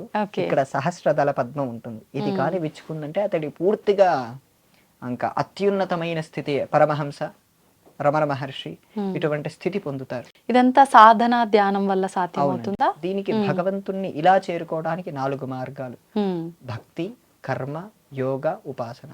ఈ 4 ఏది పట్టుకున్నా చివరికి మనకు కలగాల్సింది కలుగుతుంది తల్లి, మోక్షం. చాలా కృషి చేయాల్సి వస్తుందేమో. చేయాలి. ఏ మార్గంలో సులువైన మార్గం అంటారు 4? అది మనం చెప్పలేం. మీ అభిరుచి ఏంటనే నేను చెప్పగలను. ఓకే, అంటే ఎవరి అభిరుచిని బట్టి వాళ్ళు డిసైడ్ చేసుకోవాలి. అభిరుచి అనేది వాళ్ళే డిసైడ్ చేసుకోగలగాలి. నాకు భక్తి ఇష్టం అండి, మీకు యోగా ఇష్టం అండి, నాది మీరు తీసుకొని మీది నేను తీసుకోగలనా? లేదు. కారణం అంతే తల్లి. అయితే ఇప్పుడు ఇందాక మనం అతి భక్తి వీటన్నిటి గురించి మాట్లాడుకుంటున్నాం కదండి. చాలా మంది పూనకాలు వచ్చి ఊగిపోతుంటారు. కొంతమంది అలా వచ్చినప్పుడు సైలెంట్గా అసలు మాటలే మాట్లాడకుండా ఉంటారు. ఒక్కొక్కరు ఒక్కో రకంగా ప్రదర్శిస్తుంటారు. ఈ పూనకాలు రావడం అనేది నిజంగా భగవంతుడిపై ఉన్న భక్తిని ప్రదర్శించడం అంటారా? నిజంగా ఈ పూనకాలు అనేది ఉన్నాయంటారా? దీన్ని పూర్తిగా లేదు అని కొట్టేయటానికి లేదు తల్లి. ఇప్పుడు ఏంటంటే దాదాపు మోసమే జరుగుతుంది మనం చూస్తున్న వాటిలో. ఆ మోసాన్ని చూసి నిజంగా ఈ పూనకాలు అనేవి అబద్ధం అని చెప్పి మనం నిర్ణయించుకోలేము. అలాగని ఒకే స్టేట్మెంట్ గా పూనకాలు లేవని అనలేము. వెనుకటి కాలంలో, పూర్వకాలంలో ఇలా పూనకాలు వచ్చి చెప్పిన వాళ్ళు సత్యమయ్యేవి ఉన్నాయమ్మా. అలా చెప్పగలిగిన వాళ్ళకి ఇంటిగ్రిటీ ఉండాలి. భగవంతుడు ఒక దేహాన్ని లేదా ఆ దేవత ఈ దేహాన్ని పొందాలనుకున్నప్పుడు, లేదా ఈ దేహం ద్వారా ఏవైనా ఆ దేవతా శక్తి చెప్పించాలనుకున్నప్పుడు వాళ్ళలో న్యాయసంధత బాగా పరిశీలిస్తారు. వాళ్ళు న్యాయంగా బ్రతుకుతున్నారా, సదాచారంగా పాటిస్తున్నారా, ఇది పరిశీలించి ఆ దేవత చెప్పాల్సింది చెప్పి వెళ్ళిపోతుంది. తర్వాత దాన్ని పరిశీలిస్తే నిజమైన సంఘటనలు ఉన్నాయి, కానీ ఇప్పుడు వస్తున్న వాళ్ళందరివి నిజమని చెప్పలేను. మానసిక ఒకసారి సైకియాట్రిస్ట్ ని పరిశీలన చేయాలి. అలాగనే దీన్ని మొత్తం కొట్టేయలేం. ఏది నిజమో అనే దాని గురించి ఇప్పటిదాకా మొదట ఉదాహరణ చెప్పారు. మీకు తెలిసిన వారు ఎవరైనా ఎంఎస్ చేస్తుంటారా? వెళ్తుంటారు కదా, ఇక్కడ కూడా ఎంఎస్ ఉంది, కానీ అక్కడ చేయడానికి వెళ్తుంటారు కదా, అవును. అప్పుడు ఏం చేస్తారు, వాళ్ళు 4-5 రకాలుగా పరిశీలన చేస్తారు. ఏ యూనివర్సిటీ బాగుంటుంది, అవును. ఎంత స్కాలర్షిప్ వస్తుంది, మనకి ఎక్కడ పార్ట్ టైం జాబ్ దొరుకుతుంది, ఎన్నేళ్లలో బయటకు వస్తాం, మనకు వస్తే ఖచ్చితంగా మనకు మంచి టర్న్ ఓవర్ ఉండే జాబ్ వస్తుందా లేదా, ఇటువంటివన్నీ పరిశీలన చేస్తారు. దానన్నిటికంటే ముందు మంచి కాలేజా లేదా అని పరిశీలన చేస్తారు. అవునండి. మంచి యూనివర్సిటీ కాదా అని పరిశీలన చేస్తారు. ఉమ్, దానికోసం 4-5 మంచి వ్యక్తుల్ని అడుగుతారు. ఉమ్, మామూలుగా జులాయిగా తిరిగే వాళ్ళని లేదా బ్యాక్లాగ్స్ ఎక్కువ ఉన్న వాళ్ళని అడగరు. అడగరు. ఇది కూడా అంతేనమ్మా. ఇటువంటి విషయాలన్నిటికీ సరైన వ్యక్తులను అడగాలి. ఓకే. అవునా కాదు? అవును, అవును. మామూలు వ్యక్తులు, మామూలుగా పైన ఆర్భాటాలు చేసేటువంటి వ్యక్తుల్ని మీరు పట్టుకున్నారంటే ఆర్భాటాల దగ్గరికే మీరు తీసుకెళ్తారు. చివరికి అక్కడ మీరు మోసపోయాక వ్యవస్థని మొత్తం తిడతారు. కరెక్ట్. పర్సన్ నుంచి వచ్చింది వ్యవస్థ పైన పడుతుంది ఆ ఎఫెక్ట్ అనేది. ఇక్కడ తప్పు చేసింది ఎవరు? మీరు సరి అయిన వ్యక్తిని ఎంచుకోకపోవడం తప్పు. అక్కడ కూడా మనదే తప్పు. అంటే మనం చూసేటువంటి దృష్టితోనే ప్రపంచం కనపడుతుంది. అవునండి. ఇప్పుడు మీరు ఒక అబ్బాయి ఉన్నాడు, తన ఇంట్లో వాళ్ళ కుటుంబంలో అందరూ చనిపోయారు, అతడు దొంగగా మారాల్సిన పరిస్థితి వచ్చింది. అదే అటువంటి వ్యక్తే వాళ్ళ అక్కయ్య గారు కొంత సహాయం చేస్తే తను రిషికేశ్ వెళ్ళి ఉద్యోగం కోసం ప్రయత్నం చేస్తే ఆ ఉద్యోగం రాకపోతే తను కొండపై నుంచి దూకపోతే శివానంద స్వామి అని ఆయన కాపాడితే ఆయన కాస్త డబ్బులు ఇచ్చి తిరిగి రిషికేశ్ పంపిస్తే, రిషికేశ్ నుంచి రామేశ్వరం పంపిస్తే అతనే అబ్దుల్ కలాం అయ్యాడు. పరిస్థితులన్నీ ఒకరివే తల్లి. మనం ఎలా ఆ పరిస్థితుల్లో ఎలా ప్రవర్తిస్తున్నాం, ఎటువంటి పరిస్థితి అయినా సరే మనం స్వభావం కోల్పోకుండా ఉన్నామో అటువంటి వాళ్ళమే మనం ఉండాలి తల్లి.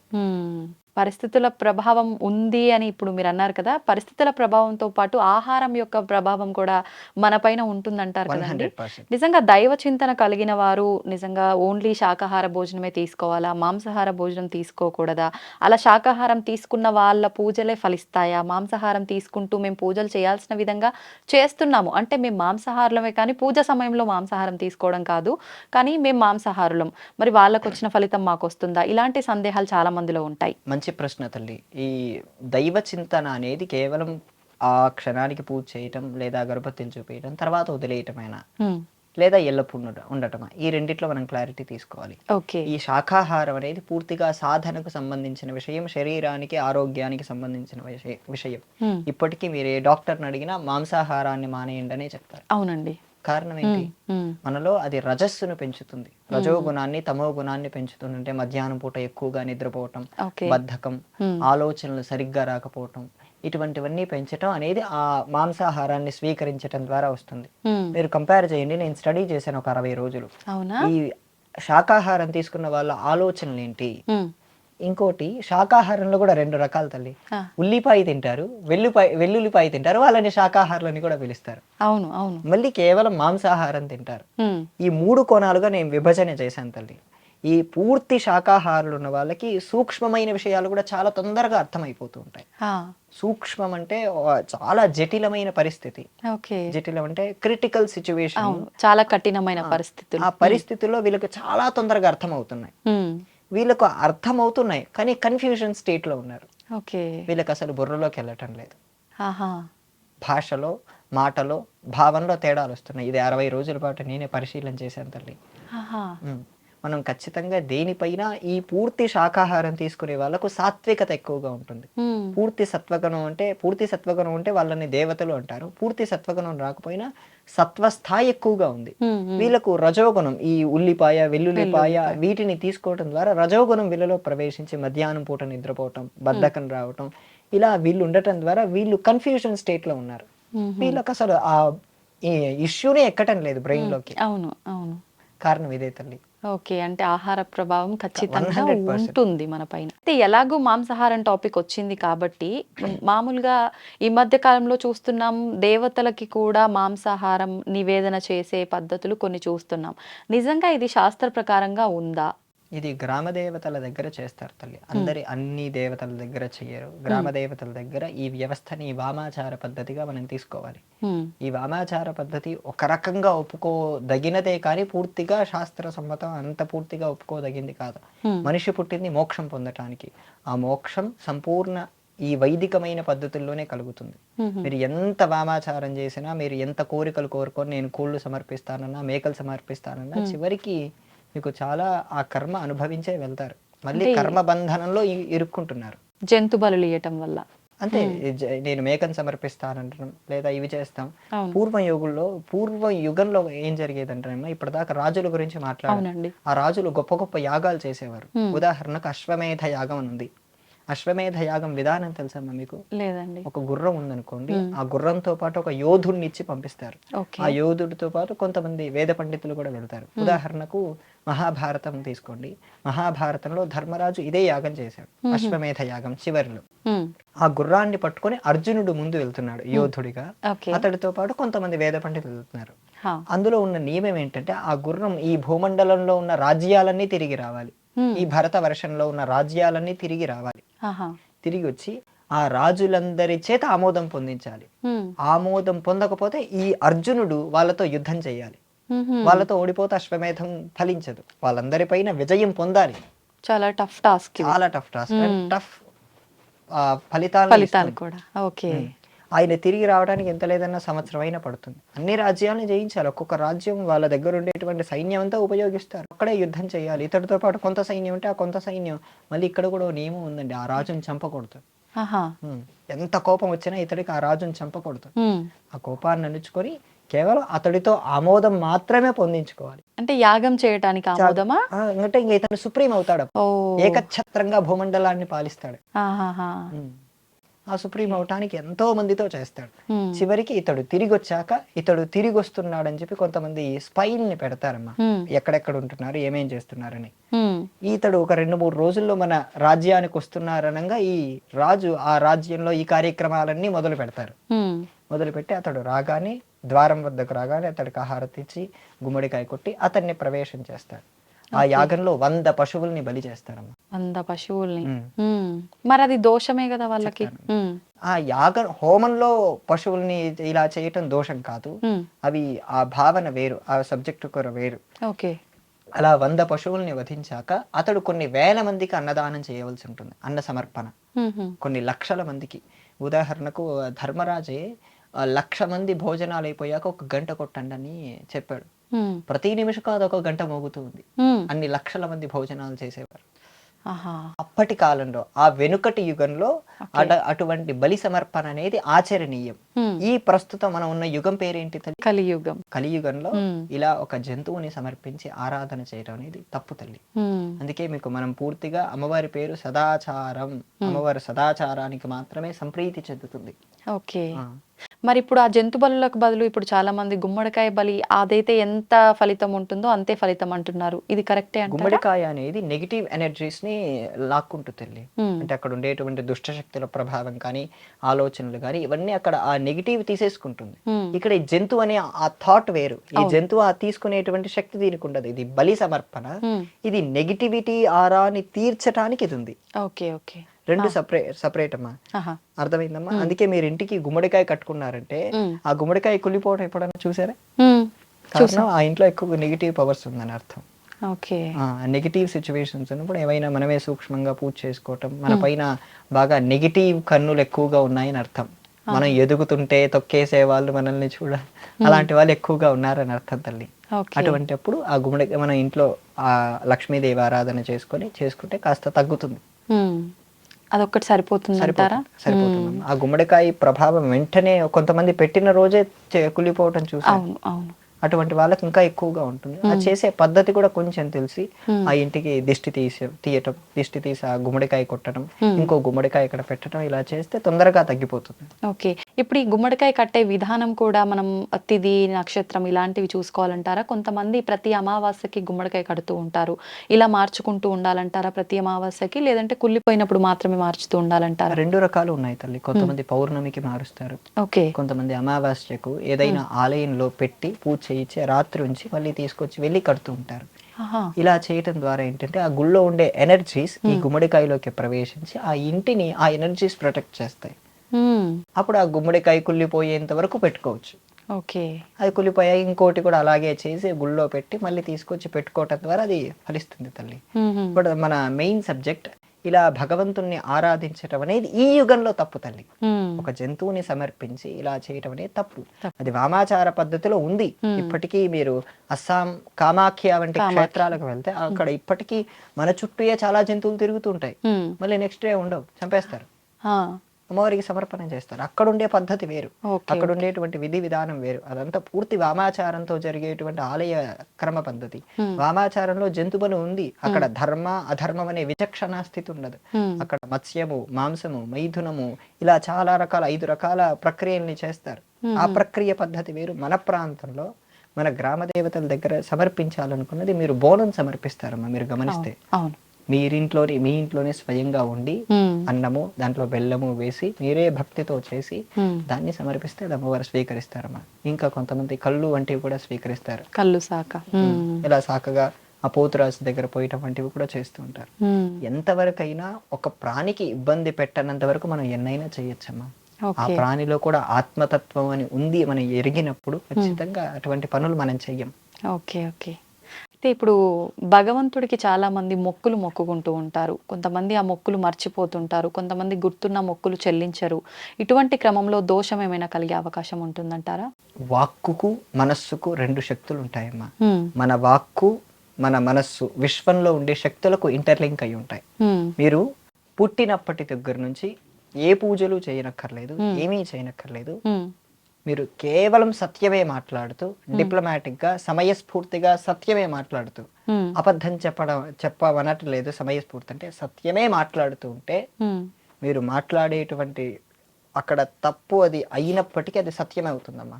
అది సత్యం మన వాక్కుకు విశ్వంలో ఉండే శక్తులు సహకరించి అది సత్యం చేస్తాయి. ఇది పూజలతో సంబంధం లేదు. పూజ మళ్ళీ ఆప్షనల్. అక్కడ మీరు సత్యం మాత్రమే మాట్లాడగలిగితే ఎటువంటి కష్ట పరిస్థితి అయినా సరే డిప్లొమాటిక్ గా ఉండి సత్యం మాత్రమే మాట్లాడగలిగితే విశ్వంలో ఉండే శక్తులు మనకు సహకరించి అది చేస్తాయి. మీరేమన్నారు ఇంకోటి, మనస్సుతో కూడా, మనస్సు ఎంతో అపవిత్రమైన భావనతో ఉంటుంది. ఆ చిత్తం సందర్భంలో చెప్పాం. ఆ పూర్తి పవిత్రమైన భావనలో ఉన్నప్పుడు మనం ఏం కోరికున్నా సరే అది ఫలిస్తుంది. ఇక్కడ మనం నార్మల్ సబ్జెక్ట్ వచ్చినప్పుడు వాళ్ళ కోరికలు తీర్చుకోవటం కోసం నేను ఇది సమర్పిస్తాను అని వాళ్ళే కోరుకుంటారు. వాళ్ళు కోరుకున్నప్పుడు వాళ్ళు తీర్చకపోతే వాళ్ళదే కదా తల్లి తప్పు. వాళ్ళు తప్పు చేసి మళ్ళీ నేను తీర్చకపోతే ఏమైనా అవుతుందా అని అడగటం కూడా అది మూర్ఖత్వమే అంటారు తల్లి. అవునా కాదు? అవును. అయితే కొంతమంది డిలే చేస్తుంటారు బాగా. అంటే ఇప్పుడు ఫర్ ఎగ్జాంపుల్ ఆ క్షేత్రం దూరంగా ఉండొచ్చు, వెళ్ళటానికి వీలు కాకపోవచ్చు, మళ్ళీ వెళ్దాం అలా పోస్ట్ పోన్ అవుతూ ఉంటుంది. అట్లా కూడా చాలా మంది భయపడుతూ ఉంటారు. మేము వెళ్ళాలనుకుంటున్నాం కానీ ఏంటో అన్ని ఆటంకాలు వస్తున్నాయి, మరి ఆ మొక్కు చెల్లించుకోలేకపోతున్నాము, దీనివల్ల మాకేమైనా ఇబ్బంది కలుగుతుందేమో అని కొంతమంది అనుకుంటూ ఉంటారు కదా. భగవంతుడు అవకాశాలు ఇస్తాడు తల్లి. అందుకే సత్యనారాయణ వ్రత కథలో 3వ కథ మీరు గమనిస్తే ఆ వైశ్యుడికి సంతానం కలిగిన తర్వాత నేను వ్రతం చేస్తానంటాడు, కానీ చేయలేదు. చివరికి వాళ్ళ భార్య గుర్తు చేస్తుంది, ఏమండి వ్రతం చేద్దామా అంటే మన అమ్మాయి వివాహ సమయంలో తప్పక చేద్దామంటాడు. అమ్మాయికి పుట్టిన 11వ రోజు అమ్మాయి నామకరణం అప్పుడు గుర్తు చేస్తుంది. వివాహం ఎప్పుడండి? ఎన్నేళ్ల గ్యాప్ ఉంది? అన్నేళ్ల గ్యాప్ లో వెళ్ళొచ్చు కదా. అతడు మర్చిపోయి అహంకారంతో ప్రవర్తించాడు కాబట్టి భగవంతుడు శిక్షించాడు. ఇక్కడ కూడా మనం ఆ కథని మన జీవితానికి ఇంటర్లింక్ చేసుకోండి. మీ ఎంతకు మీరే కోరుకొని మీరు తీర్చకుండా మీరే అహంకారంతో ప్రవర్తిస్తున్నారంటే అటువంటి శిక్షలు ఆటోమేటిక్ గా పడుతున్నాయి. అవి భగవంతుడు అలా చేయటానికి కారణం మీరే మాట ఇచ్చారు, మీరే తప్పు చేశారు. శాస్త్రంలో ఒక్కదానికి పరిష్కారం లేదు తల్లి. ఏదో చెప్పగలరా? ఏంటండి? కృతజ్ఞత. కృతజ్ఞత కాదు, కృతజ్ఞత. కృతజ్ఞత అంటే గ్రాటిట్యూడ్, కృతజ్ఞత అంటే ఇన్గ్రాటిట్యూడ్. ఇన్గ్రాటిట్యూడ్ అంటే తెలుసు కదమ్మా.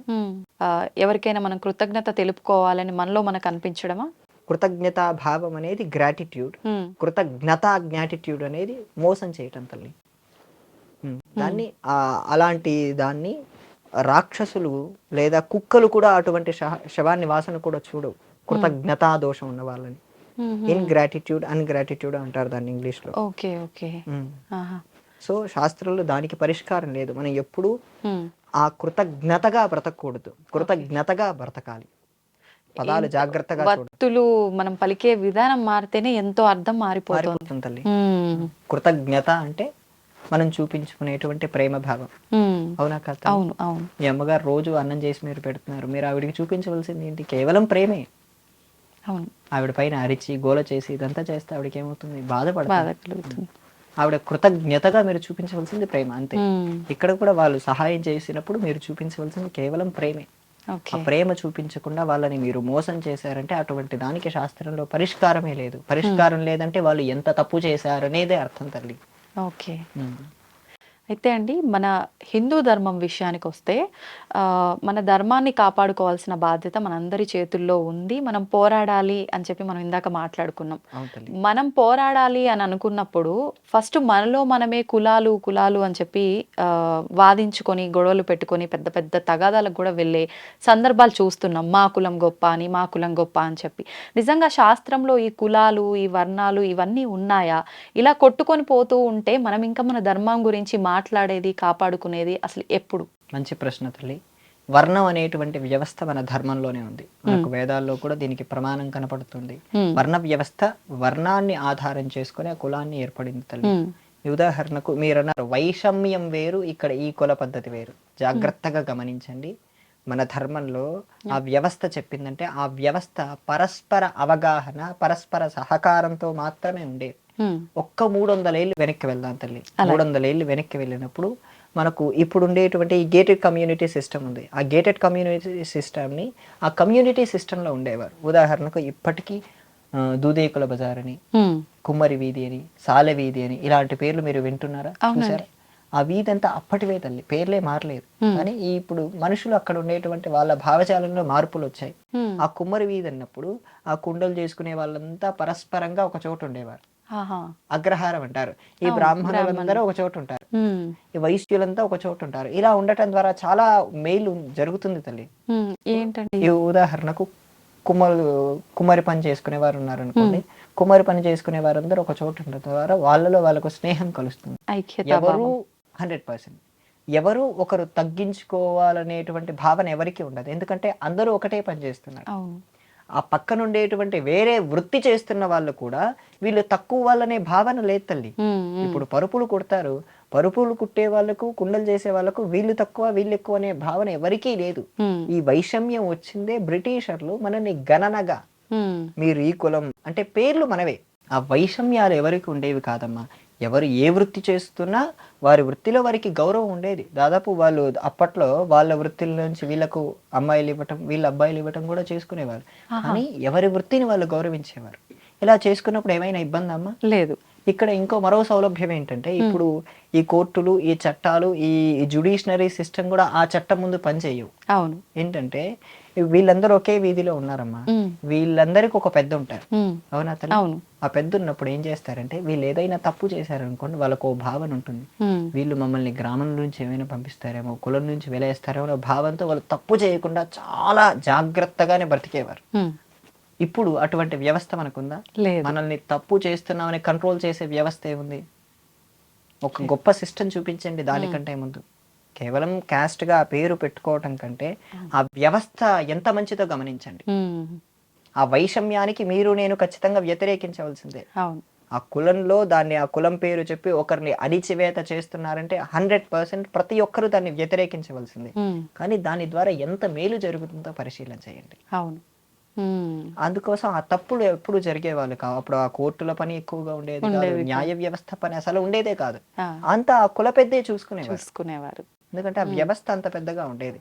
ఇలా ఉన్నప్పుడు ఆ ఒకసారి భారతదేశం పైన ఈ మొఘలులు దండెత్తినప్పుడు లేదా బ్రిటిషర్లు దండెత్తినప్పుడు కేవలం క్షత్రియులు మాత్రమే యుద్ధం చేయలేదమ్మా.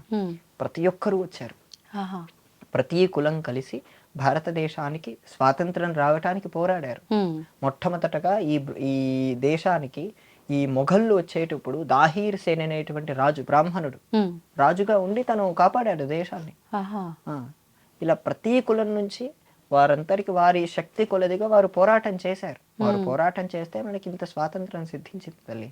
ఈ వైషమ్యాలనేవి ఈ మొఘలుల కంటే బ్రిటిషర్లు తెలివిలో కాస్త ఎక్కువగా ఉన్నారు. అందుకే వాళ్ళు మన గ్రంథాలన్నిటినీ దోచుకెళ్లారు, మన జ్ఞానాన్ని తస్కరించారు. వాళ్ళ ఆలోచనలో మనల్ని విభజించి, అందుకే వాళ్ళ రూలే డివైడ్ అండ్ రూల్. ఆ డివైడ్ అండ్ రూల్ అని ఉన్నప్పుడు ఆ రూల్ వాళ్ళు అలా చేయడానికి ఇక్కడ మనల్ని ఈ వైషమ్యాలు సృష్టించి వెళ్ళారు. మనం వైషమ్యం లేకుండా మన పద్ధతిని సక్రమంగా మనం చేసే పని మనం చేసుకోగలిగి తప్పకుండా మనం ధర్మరక్షణలో పాటు పడతాం తల్లి.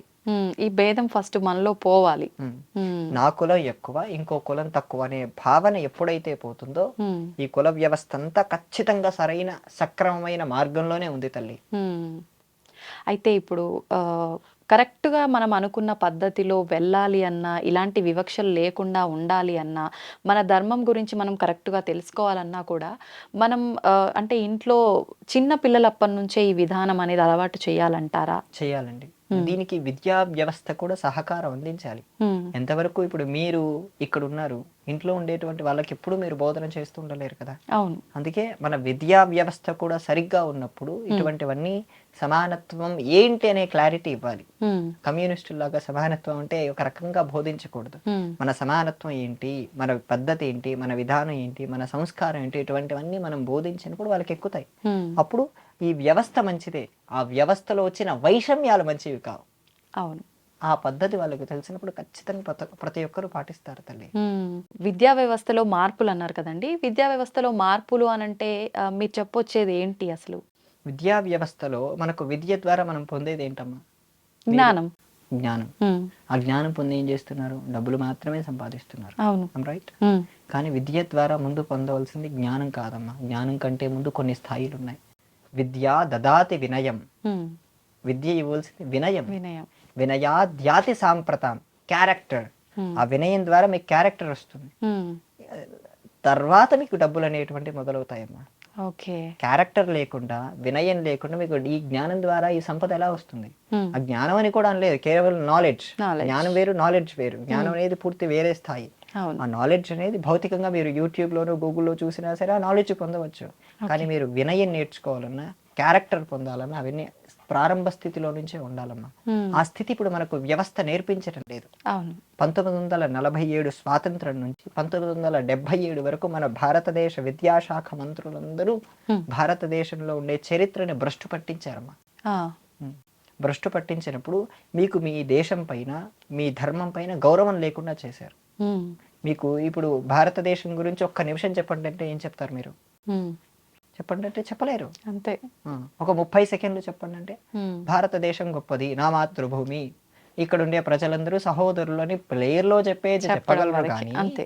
వ్యక్తిగతంగా భారతదేశమైన ఆత్మ ఏంటి, హ్మ్. ఈ భారతదేశం ఇంతలా నిలబడడానికి కారణం ఏంటి, దీనికి శక్తి ఏంటంటే చెప్పడానికి వాళ్ళకి ఆలోచన థాట్స్ ఇవ్వటం లేదు. ఉండదు. అవును. ఏదైనా ఫార్మాలిటీకే ఇప్పుడు మీరన్నట్టుగా ఆ శ్లోకాలు, స్లోగన్స్ ఏదైతే చెప్తున్నామో అది ఫార్మాలిటీకి కాసేపు స్కూల్‌లో చెప్పాలంటారు గాబట్టి చెప్తాం అంతే. అంతే తప్ప పాటించటం తక్కువైపోయింది. అవును. ఆ సహోదరులు నా భారతీయులందరూ నా సహోదరులు ఉన్నప్పుడు ఇప్పుడు ఇక్కడ వైషమ్యాలు ఎందుకుంటాయి? హ్మ్. అందుకే మనకు గురుకుల వ్యవస్థ అని ఉండేదమ్మా, మీరు గమనించారు. అవును. అవును. ఇప్పటికీ నేను అటువంటి వ్యవస్థలోనే చదువుకున్నాను వేదం. హుహు. అటువంటి వ్యవస్థలో ఉన్నప్పుడు ఏంటంటే మాకు మొట్టమొదటిగా వినయాన్ని నేర్పిస్తారు. హ్మ్. వినయాన్ని నేర్పించాక వినయంతో పాటు సంస్కారం వస్తుందమ్మా. ఆ! పెద్దవాళ్ళతో ఎలా మాట్లాడాలి, మనకంటే తక్కువ వయసున్న వారితో ఎలా మాట్లాడాలి, ప్రత్యేకించి మాకు స్త్రీలతో మాట్లాడే విధానం బాగా నేర్పించేవారు. అందుకే నేను ఇంతసేపు మాట్లాడే మాటలు మీరు నన్ను గమనిస్తే నేను తల్లి అనే పదం దాటి ఎక్కడా మేము రాలేదు. అవునండి.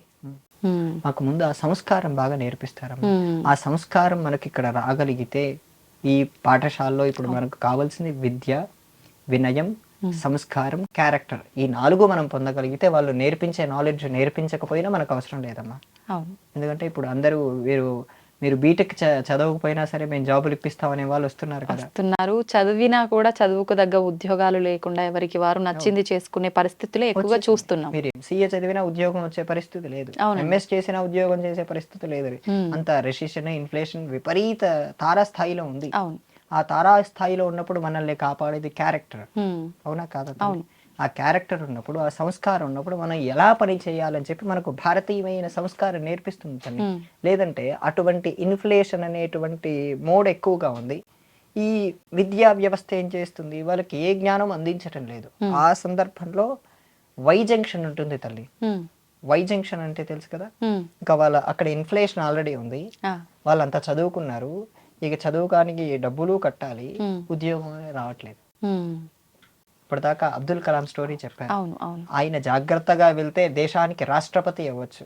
ఆయన జాగ్రత్తగా వెళ్ళకపోతే దేశాన్ని దోచుకునే దొంగలా అవ్వచ్చు. అక్కడ ఆ వై జంక్షన్ లో వీళ్ళు ఏ దారి తీసుకోవాలో తెలియని పరిస్థితుల్లో వాళ్ళు ఉంచారు తల్లి. ఇక్కడ ధార్మికమైనటువంటి మార్గంలో ఉండే వరకు ఒక లక్షణం ఉంటుంది. ఒక మంత్రం ఉందమ్మా, చెప్తాను. యో దేవః సవితాస్మాకం ధియో ధర్మాది గోచరాః ప్రేరయేత్ తస్య యద్భర్గః తద్వరేణ్యముపాస్మహే. ఈ మంత్రాన్ని అందరూ చదువుకోవచ్చు. ఈ మంత్రంలో ఉన్న భావం ఏంటంటే, నా బుద్ధి ఎల్లప్పుడూ ధర్మమైన మార్గంలోనే ఉండుగాక, నాకు ఎల్లప్పుడూ ధర్మపరమైన ఆలోచనలు మాత్రమే రావాలి. ఇలాంటి వాళ్ళు ధర్మపరమైన ఆలోచనలు మాత్రమే చేసే వాళ్ళకు సంకట పరిస్థితులు ఎక్కువ ఉండవమ్మా. వాళ్ళు ఎంత క్రిటికల్ సిచ్యువేషన్ లో ఉన్నా సరే దాన్ని చాకచక్యంగా హ్యాండిల్ చేయగలరు. అందుకోసం మన భారతీయమైన ఆత్మ విద్యని ఇస్తుంది, వినయాన్ని ఇస్తుంది, దాంతోపాటు మోక్షం పొందే మార్గాన్ని కూడా ఇస్తుంది తల్లి. సో మనం చదువుకునేటువంటి ప్రతి విద్య ఇలా భౌతికంగా ఉపయోగపడుతుంది, వినయాన్ని ఇస్తుంది, సంస్కారాన్ని ఇస్తుంది, ఆటంక పరిస్థితుల్లో ఉన్నప్పుడు తప్పిస్తుంది, ఇటు మోక్షాన్ని కూడా ఇస్తుంది. అవును, మనిషికి కావాల్సిందేవే కదమ్మా. అవునండి, ఈ 4 మించి ఏదైనా కావాలా? ఏం లేదు. అందుకే ఈ విద్యా వ్యవస్థలో కావలసినటువంటి మార్పులు వినయం ఇచ్చే విద్య ఉండాలి. హాస్టల్స్ అంతే వ్యవస్థ ఉందమ్మా. హాస్టల్స్ లో పెట్టుకోవటం కంటే ఇంట్లో పెట్టుకోవడమే చాలా ఉత్తమం. ఎందుకంటే అక్కడ జరిగేటువంటి దారుణాలు వర్ణించలేనిగా ఉన్నాయి. అటువంటి దారుణాలు జరుగుతున్నాయి. దాంట్లో ఇంట్లో పెట్టడమే చాలా ఉత్తమం. అందుకోసం గురుకుల పద్ధతిని కాస్త అడాప్ట్ చేసుకొని ఇప్పుడు ఉండేటువంటి విద్యా వ్యవస్థ వాళ్ళ దాంట్లో మార్గాలు, వాళ్ళు చెప్పేటువంటి సబ్జెక్టులన్నీ మార్పు చేసుకుంటూ, మార్పు అంటే ఉదాహరణకు ఓ సబ్జెక్ట్ ఉందమ్మా, ఆర్య ద్రావిడ సిద్ధాంతం అంటారు, విన్నారా? ఆర్య ద్రావిడ సిద్ధాంతాన్ని మ్యాక్స్ ముల్లర్ అనేటువంటి ఒకడు కనిపెట్టాడు. మ్యాక్స్ ముల్లర్ అనేటువంటి వాడు భారతదేశం ఎప్పుడూ రాలేదు, జర్మనీ, లండన్ ఆ ప్రాంతంలోనే కూర్చొని భారతదేశంలో ఉండేటువంటి మనం పవిత్రంగా భావించే ఋగ్వేదానికి భాష్యం రాశాడమ్మా. ఇంగ్లీష్ ట్రాన్స్లేషన్ చేశాడు. వాడికి సంస్కృతం రాదమ్మా. మమ నామ అహమేవ సంభాషిత, మమ నామ ప్రవీణ్ కుమార్ శర్మ అన్నాను అనుకోండి, అంటే నేను మాత్రం మాట్లాడుతున్నాను, నా పేరు ప్రవీణ్ కుమార్ శర్మ నేను చెప్పాను. వాడికి ఆ మాత్రం కూడా రాదమ్మా. అటువంటి వాడు ఋగ్వేదానికి భాష్యం రాస్తాడు. వాడి భార్యకు ఒక లేఖలో రాస్తాడు, అతడు Christian missionary east India company అతనికి ఇస్తుంది.